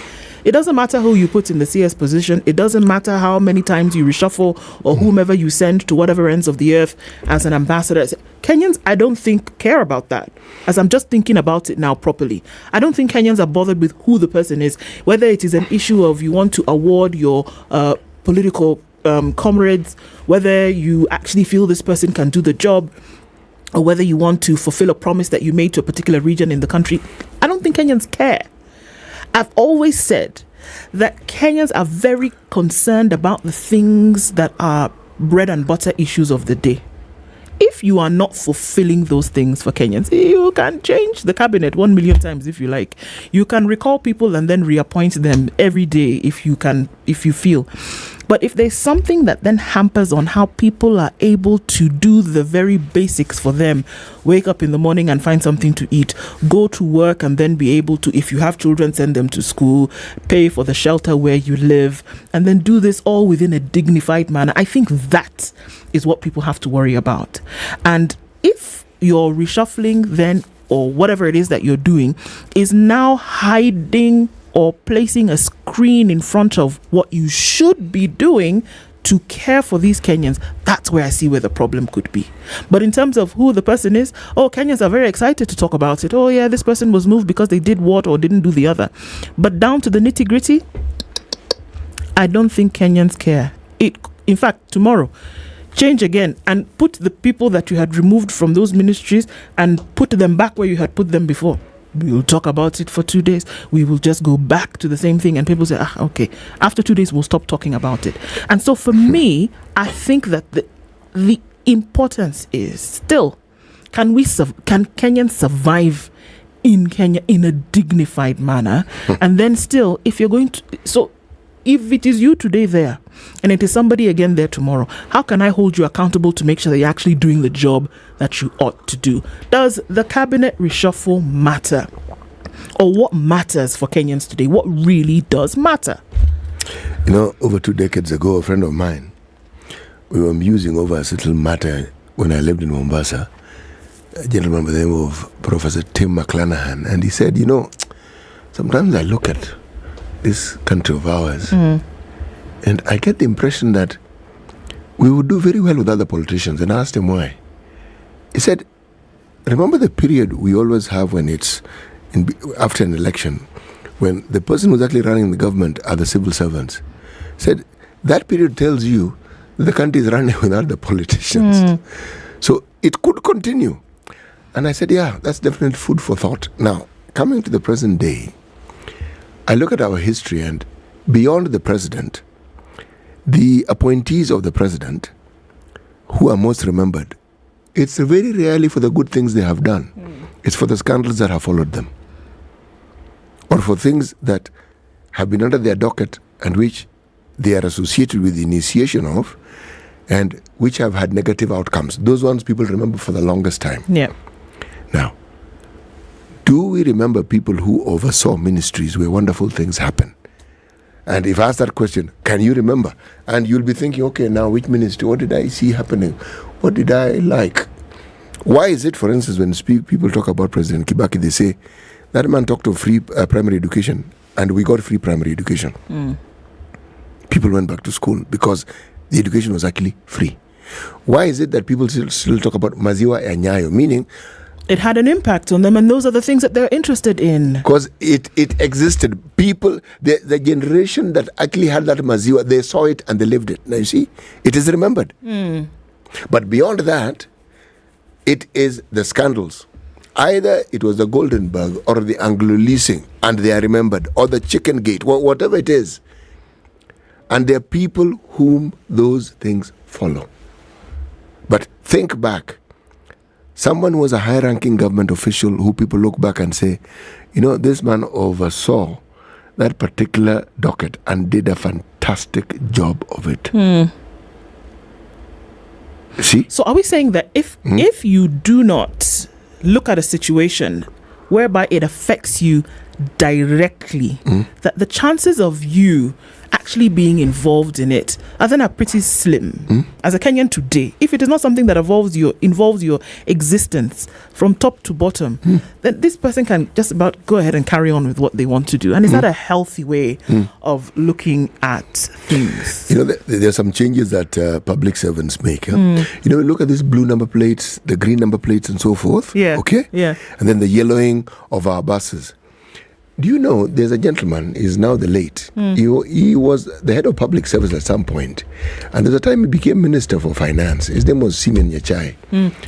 These blue number plates and green number plates, prior to those ones, believe me, if parastatal heads had private number plated cars. Yeah. Most Kenyans may not know this.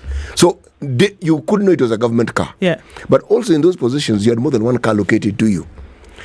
But then the guy figured, no, just so that we can have an element of accountability, we need to know where these cars are from. So, municipalities, local authority, green. Yeah. Okay?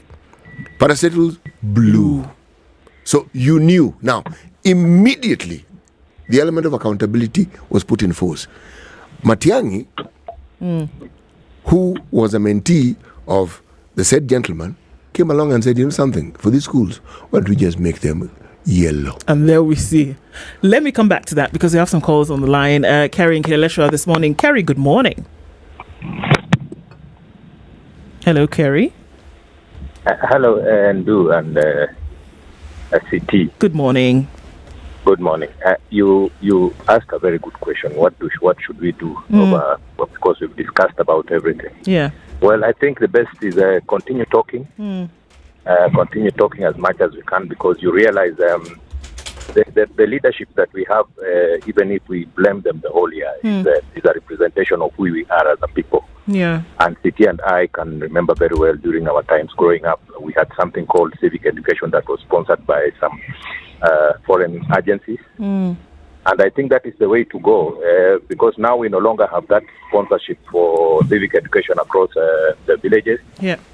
Such forums like the one afforded to us, like Spice FM, is the best way to go about it. Just let us talk, and the guests you are bringing who are highlighting on some of these integrity issues, social justice issues, that is the way to go. We talk as much as possible, and thank you very much for affording us this opportunity to talk and express ourselves. That is the only way to go, because the political class from both divides, I don't see any solution from anywhere. Because you look at the incompetence of the current government, and if with all this incompetence they were able to win an election, then it shows you even the opposition was more incompetent.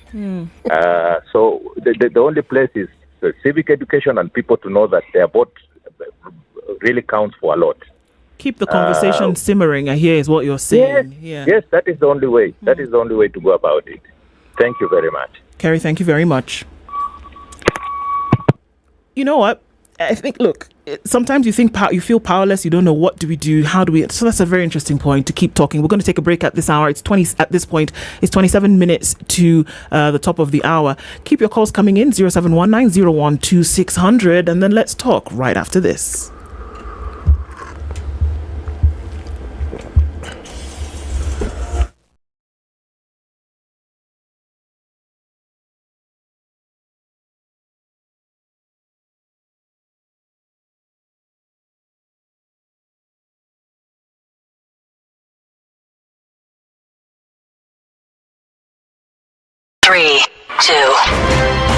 Everybody, welcome to Kenya's biggest conversation. Nyeri Latifa, Muga, Madam Du, nimesalamia wote sana. Tumepokea salamu, asante sana. Hapa Garissa today the weather is very good, only that baridi inatupeleka mbio sana. Baridi ni degree ngapi hapo? Hata sijui, lakini madam tunakauka sana. If you want to follow the money trail, you've got to think like a thief to be able to catch that thief. A slap from a friend is better than a kiss from an enemy. You remember the kiss of Judas Iscariot? Iscariot. Yes. Is the one that imetuweka kwa hii mashida yote na mataabu kwa sababu of that kiss. Yet the slap of Jesus Christ when he slapped those guys wenye walikuwa wanauza mboga ndani ya kanisa took them to heaven. The Situation Room, Kenya's biggest conversation. Some very nice, mature music. It really took me back to my days, and I can just feel young again and enjoy the vibes. Spice. I'm a big listener of Spice FM. You played the best music. And at 19, it's sunny in Nakuru, 18 and partly sunny in Nyeri, and 20 and sunny in Eldoret. We'll see mostly cloudy conditions at 27 in Mombasa and 28 in Malindi. 27 and sunny in Kisumu with sunny conditions at 24 in Kakamega. 23 and sunny in Kampala, and we'll see highs of 30 in Dar es Salaam. Sunny at 24 in Johannesburg, and cloudy at 26 in Lagos and 26 in Kinshasa.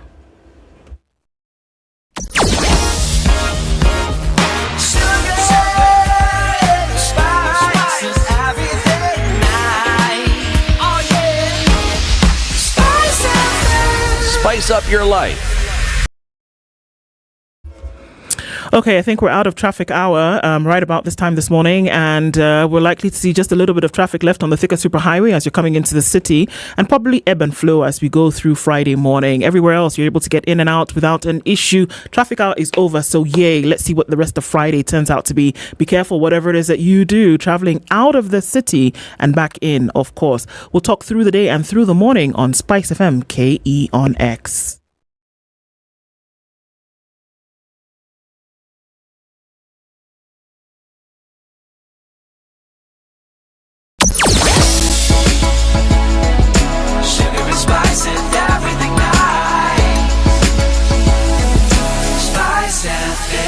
Spice up your life. Mature, intelligent talk every morning. Spice up yourself.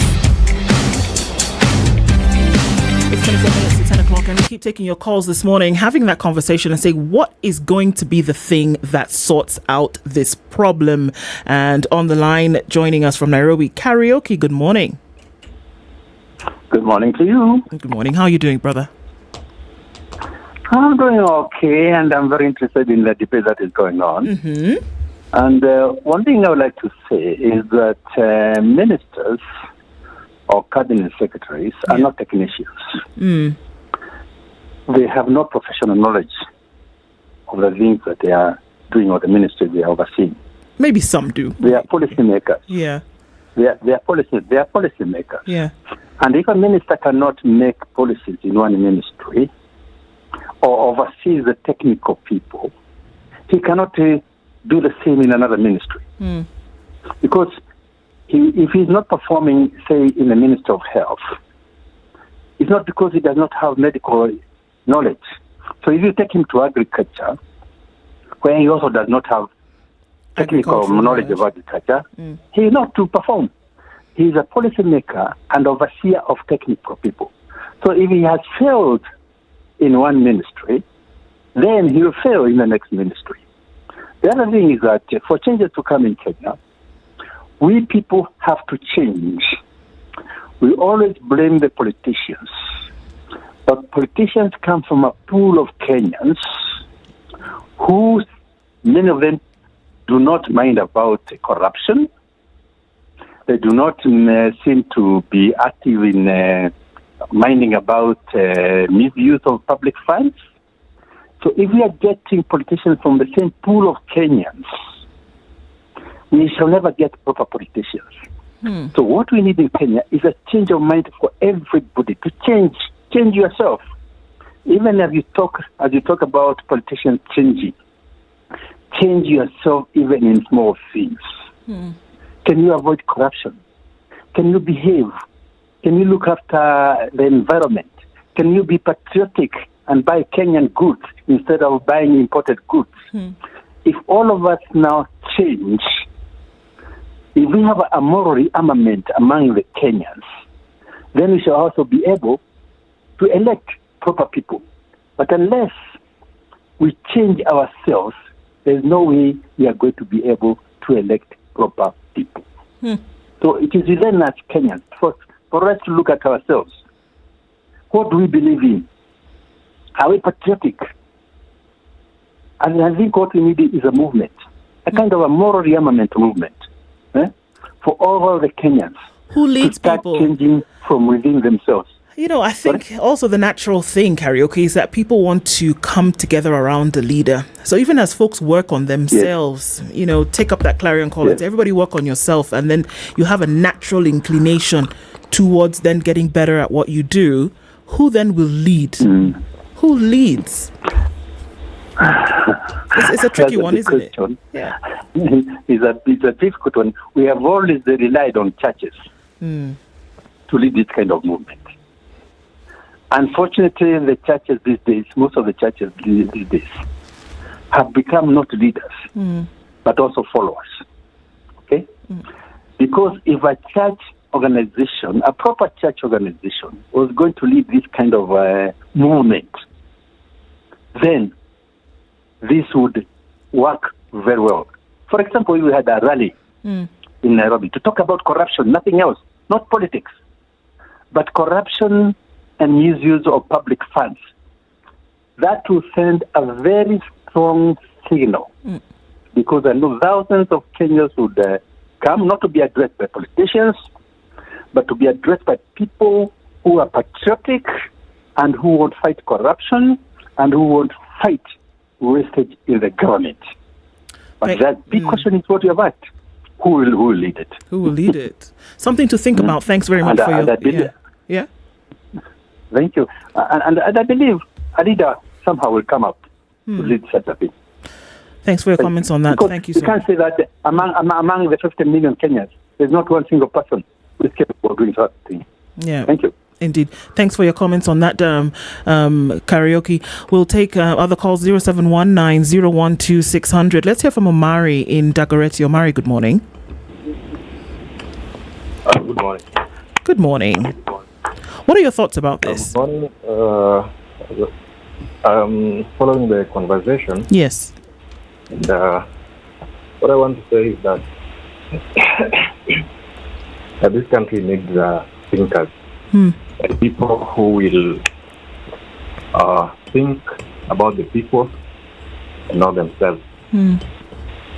Reshuffling is just a way of, keeping friends. And I'm looking forward to a situation when the president and even the people who are in power will say that even though you're my friend, you are not capable of this. Even though we are friends, even though you campaign for me, please be aside, let us assign someone who will do this job and who will serve the people in the right one. And that one will correct the shame and even the corruption in our country. Thank you. Thank you so much for your thoughts, Omari. Asante sana. We'll take more thoughts from you on 0719-012-600. And as we continue to think about it, I think there's an understanding, across board that everybody realizes there's a little part that you can play. But the minute that it is given, It's given by way of the vote, whatever process that you will use. There's a leader who sits in a position, and the expectation then is placed wholly on their shoulders in terms of how they're going to carry this vehicle from the point of dream to then, a reality. And like I said, we want to make sure that everything concerning you as an individual is taken care of.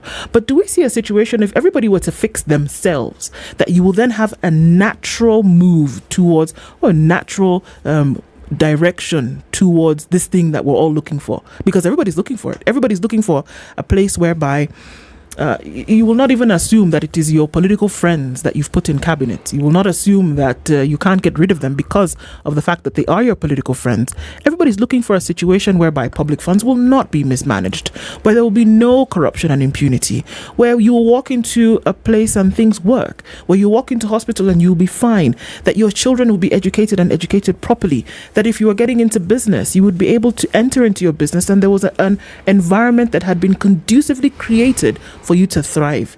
That's what everybody wants. That's what everybody wants. It's true.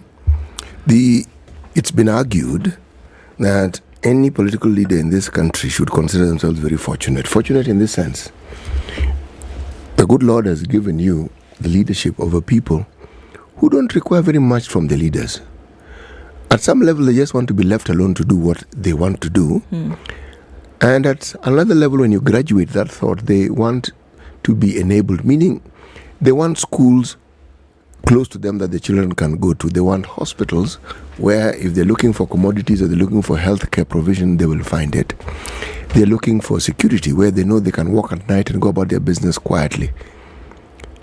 And they will leave you alone to do what it is that you wish. But then when what you wish and what you do interferes with these very simple desires, then they start thinking about rethinking the relationship they have with you. And if you listen to what people keep saying and what it is that their minds are turning towards, it is because there's this general feeling that the very things, forget the promises, the things that they consider important to them is not being provided, it's being denied. Because even what they thought was available is being taken away. So their situation isn't bad, it continuously gets worse. Now that is a serious problem. And that is something that is felt is something, this isn't even so much a matter of requires correction. It's what then do you do when, one, what you believe to be your constitutional right is not provided for, two, that which you had already attained and had seems to be eroded or seems to be taken away. What then are you left with? What are you left with? The deputy president did make a statement on the cabinet reshuffle, and this is one of the things that he said. No cabinet minister, or rather no cabinet member was removed from office. Okay? And he's asking Kenyans not to scrutinize changes as they are normal. That this kind of thing will happen. I mean, what is he talking about exactly? That it will happen, CT.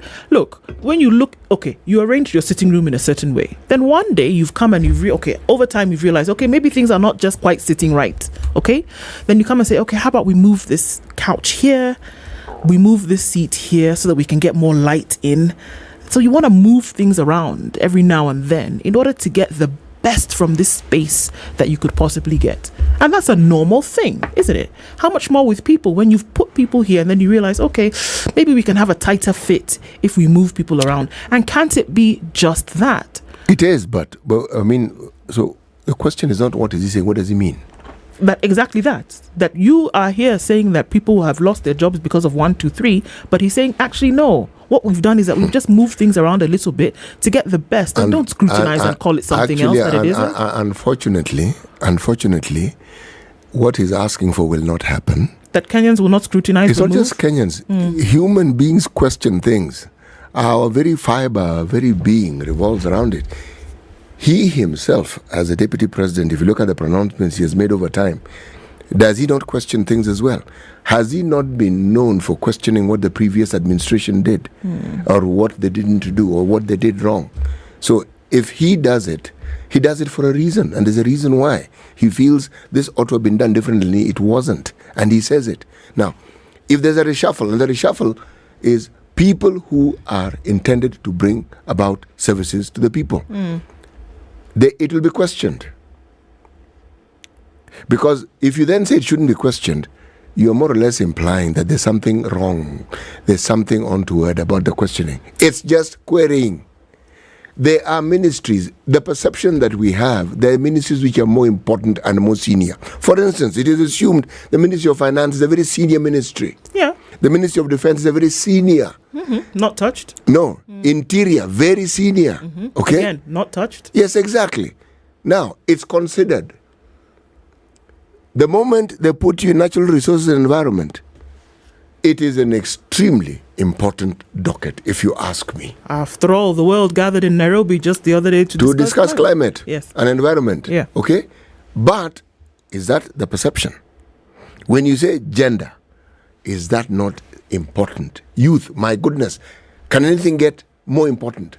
My understanding is that there are roles that every ministry plays, and they wouldn't exist if they were not important.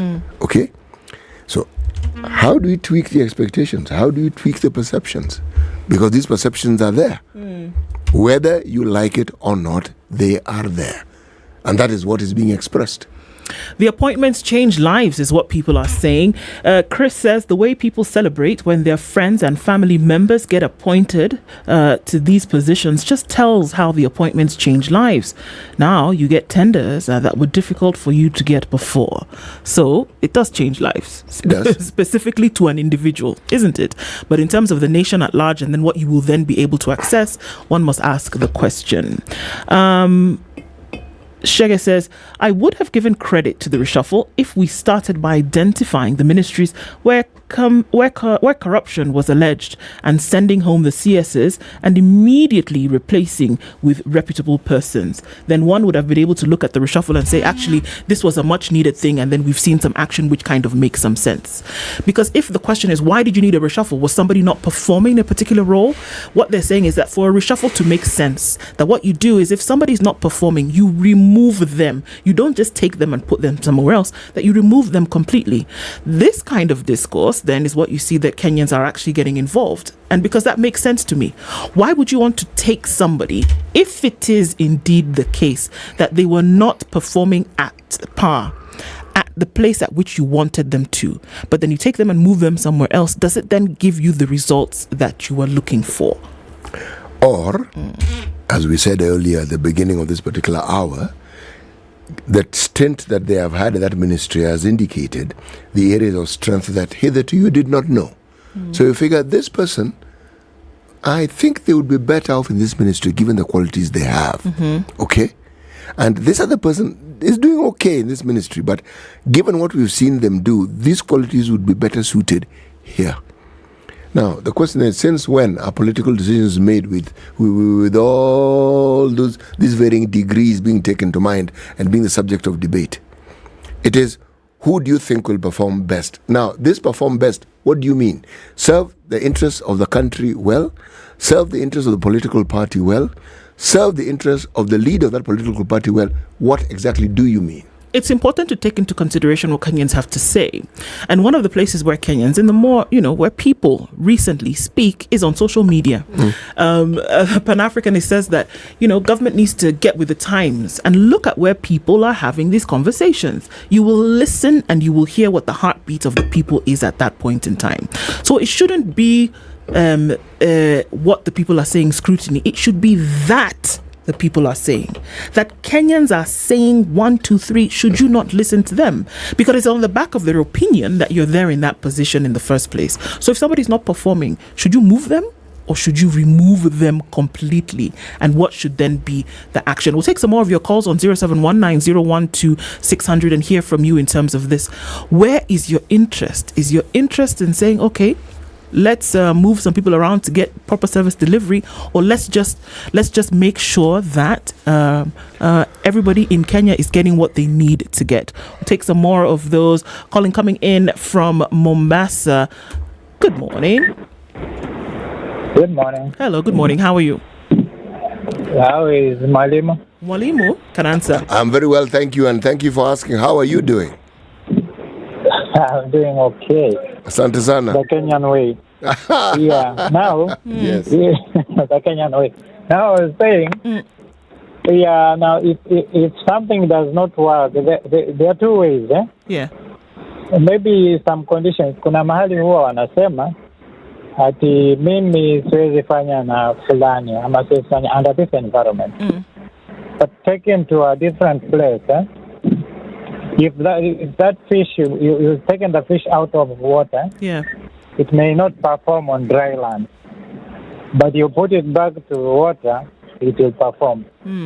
So all these qualities have to be taken. You don't just need to transfer a problem to another place. It should be a problem on that side. So sometimes if you given the qualities, you're not doing it just to please somebody or to balance. Yes. So sometimes it is just to balance. So you say we take it from here, we put it here. Yeah. But then you know at the end of that side that this person will not perform. But just to please maybe your interest or the interest of the people you are serving, or just to balance the same sisi mtu wetu tunaonewa ametolewa anaweka tu mahali. But to me hakuna there's no at senior ministry and a junior ministry. Yes, they should just be the same. But unapata, they only say it is a senior, like if you are in foreign affairs, you see, you have the privilege of going for a lot of trips. That's why it is being called a senior ministry. Yes. Because now you have those privileges, Yeah. While you can be when you're wildlife, you'll just be dealing with those animals there. So that is a junior ministry. Indeed. While it is not. If you're put in finance, your say counts. Yes. So they know that where you are, you'll be in a position to make some decisions and get some financial gain. Yeah. If let's say you're posted like a traffic policeman, umetolewa kwa regular, umepelekwa kwa traffic barabarani. Yes. You know here nikikaa barabarani in a day I'll make so much. So the same rank of a corporal anafanya kwa barabara and the same corporal ako kwa ofisi, they're different. Otherwise, ethically, they should just be the same. Asante But given the condition, yes. So thank you, and have a blessed weekend. Thank you very much for your comments this morning. All right. Thank you. Well, that's it, isn't it? That, it does matter. It should matter exactly what it is that you're doing. Anwar Weru believes that Kenya is still resilient, with or without a shuffle, a reshuffle, a shuffle, whatever it would be, that Kenya is still resilient, that even with the high levels of corruption, that Kenya will still make its way through regardless. Now, does it matter who you put in these positions to be able to deliver this? Mitch says that Kenyans were blindsided by this reshuffle. He says that it was a waste of time trying to show Kenyans that they're actually being listened to, and where we're looking at a totally different situation on the ground. Okay, even as we're looking at the details of this, I've been one for citizen participation in governance. And I want to agree with the very beginning where it was said that, you know what? We need to have these conversations on a daily basis. It doesn't matter whether they're being labeled as scrutiny. It doesn't matter whether they're being labeled as, conversations that are inciting. But that if the one way that you can show that you're participating in the governance that's yours as a country is having conversations on platforms that you then have access to, then by George, have those conversations every day. Talk about them. Because the things that you think then become the things that you say, and then become the things that you act upon, and the changes that everybody's looking for. And I keep saying this, you may not be looking for some big deluge of change whereby you're saying suddenly we're dealing in a world-class metropolis and all kinds of things are happening, but you're looking for that change where one difference has been made when you go in on a Monday. Another difference has been made when you go in on a Tuesday. And it all stems from the conversations that we have one to the other. And I don't think that you can get tired of that. I don't think we should get tired of that. I think that we should always be involved in these conversations. It doesn't matter at what level we find ourselves in. If we don't talk, you then have become a people who can be told anything, can be treated in any manner, and not given your salt as somebody who then participates in a particular conversation. So for me, it is of the utmost importance that these conversations continue. If we don't, then we just become those who will be told what to do, when to do it, and how to do it. There's even as we have a minute, the movie is known perhaps more than the book. There was a book, a gentleman called Jonathan Kellerman, called When the Bow Breaks. Yes. Okay. It's a mystery thriller, they say, but the movie brings out a certain theme of a couple, 3 miscarriages. They then try to get a surrogate mother. Then the problem happens. The family's called the Taylors. The surrogate mother has an obsession with the man. Now, the story goes on and one sees some very bizarre happenings. See, we seem to have, with our governments, miscarriages. Things that don't... You are waiting for this new beginning because there's a promise, there is a pregnancy, and then miscarriage. You look at a situation where you have leadership in various ministries promising this and you're thinking it'll happen, miscarriage. So now, the surrogacy story then comes in and all manner of things begin to happen. You see, when there's this constant failure, what mindset do you think that you are engendering in people? And what do you think they will do with that mindset that they have now acquired because of all the miscarriages that they have had to endure? Something to think about. Thanks for being in Kenya's biggest conversation this whole week. We come back and we do it again on Monday morning at 6 a.m. Have a great weekend. It's 10 a.m.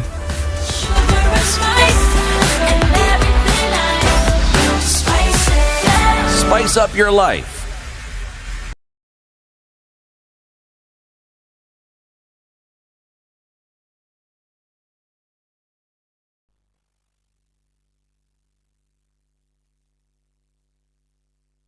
This is Newswire.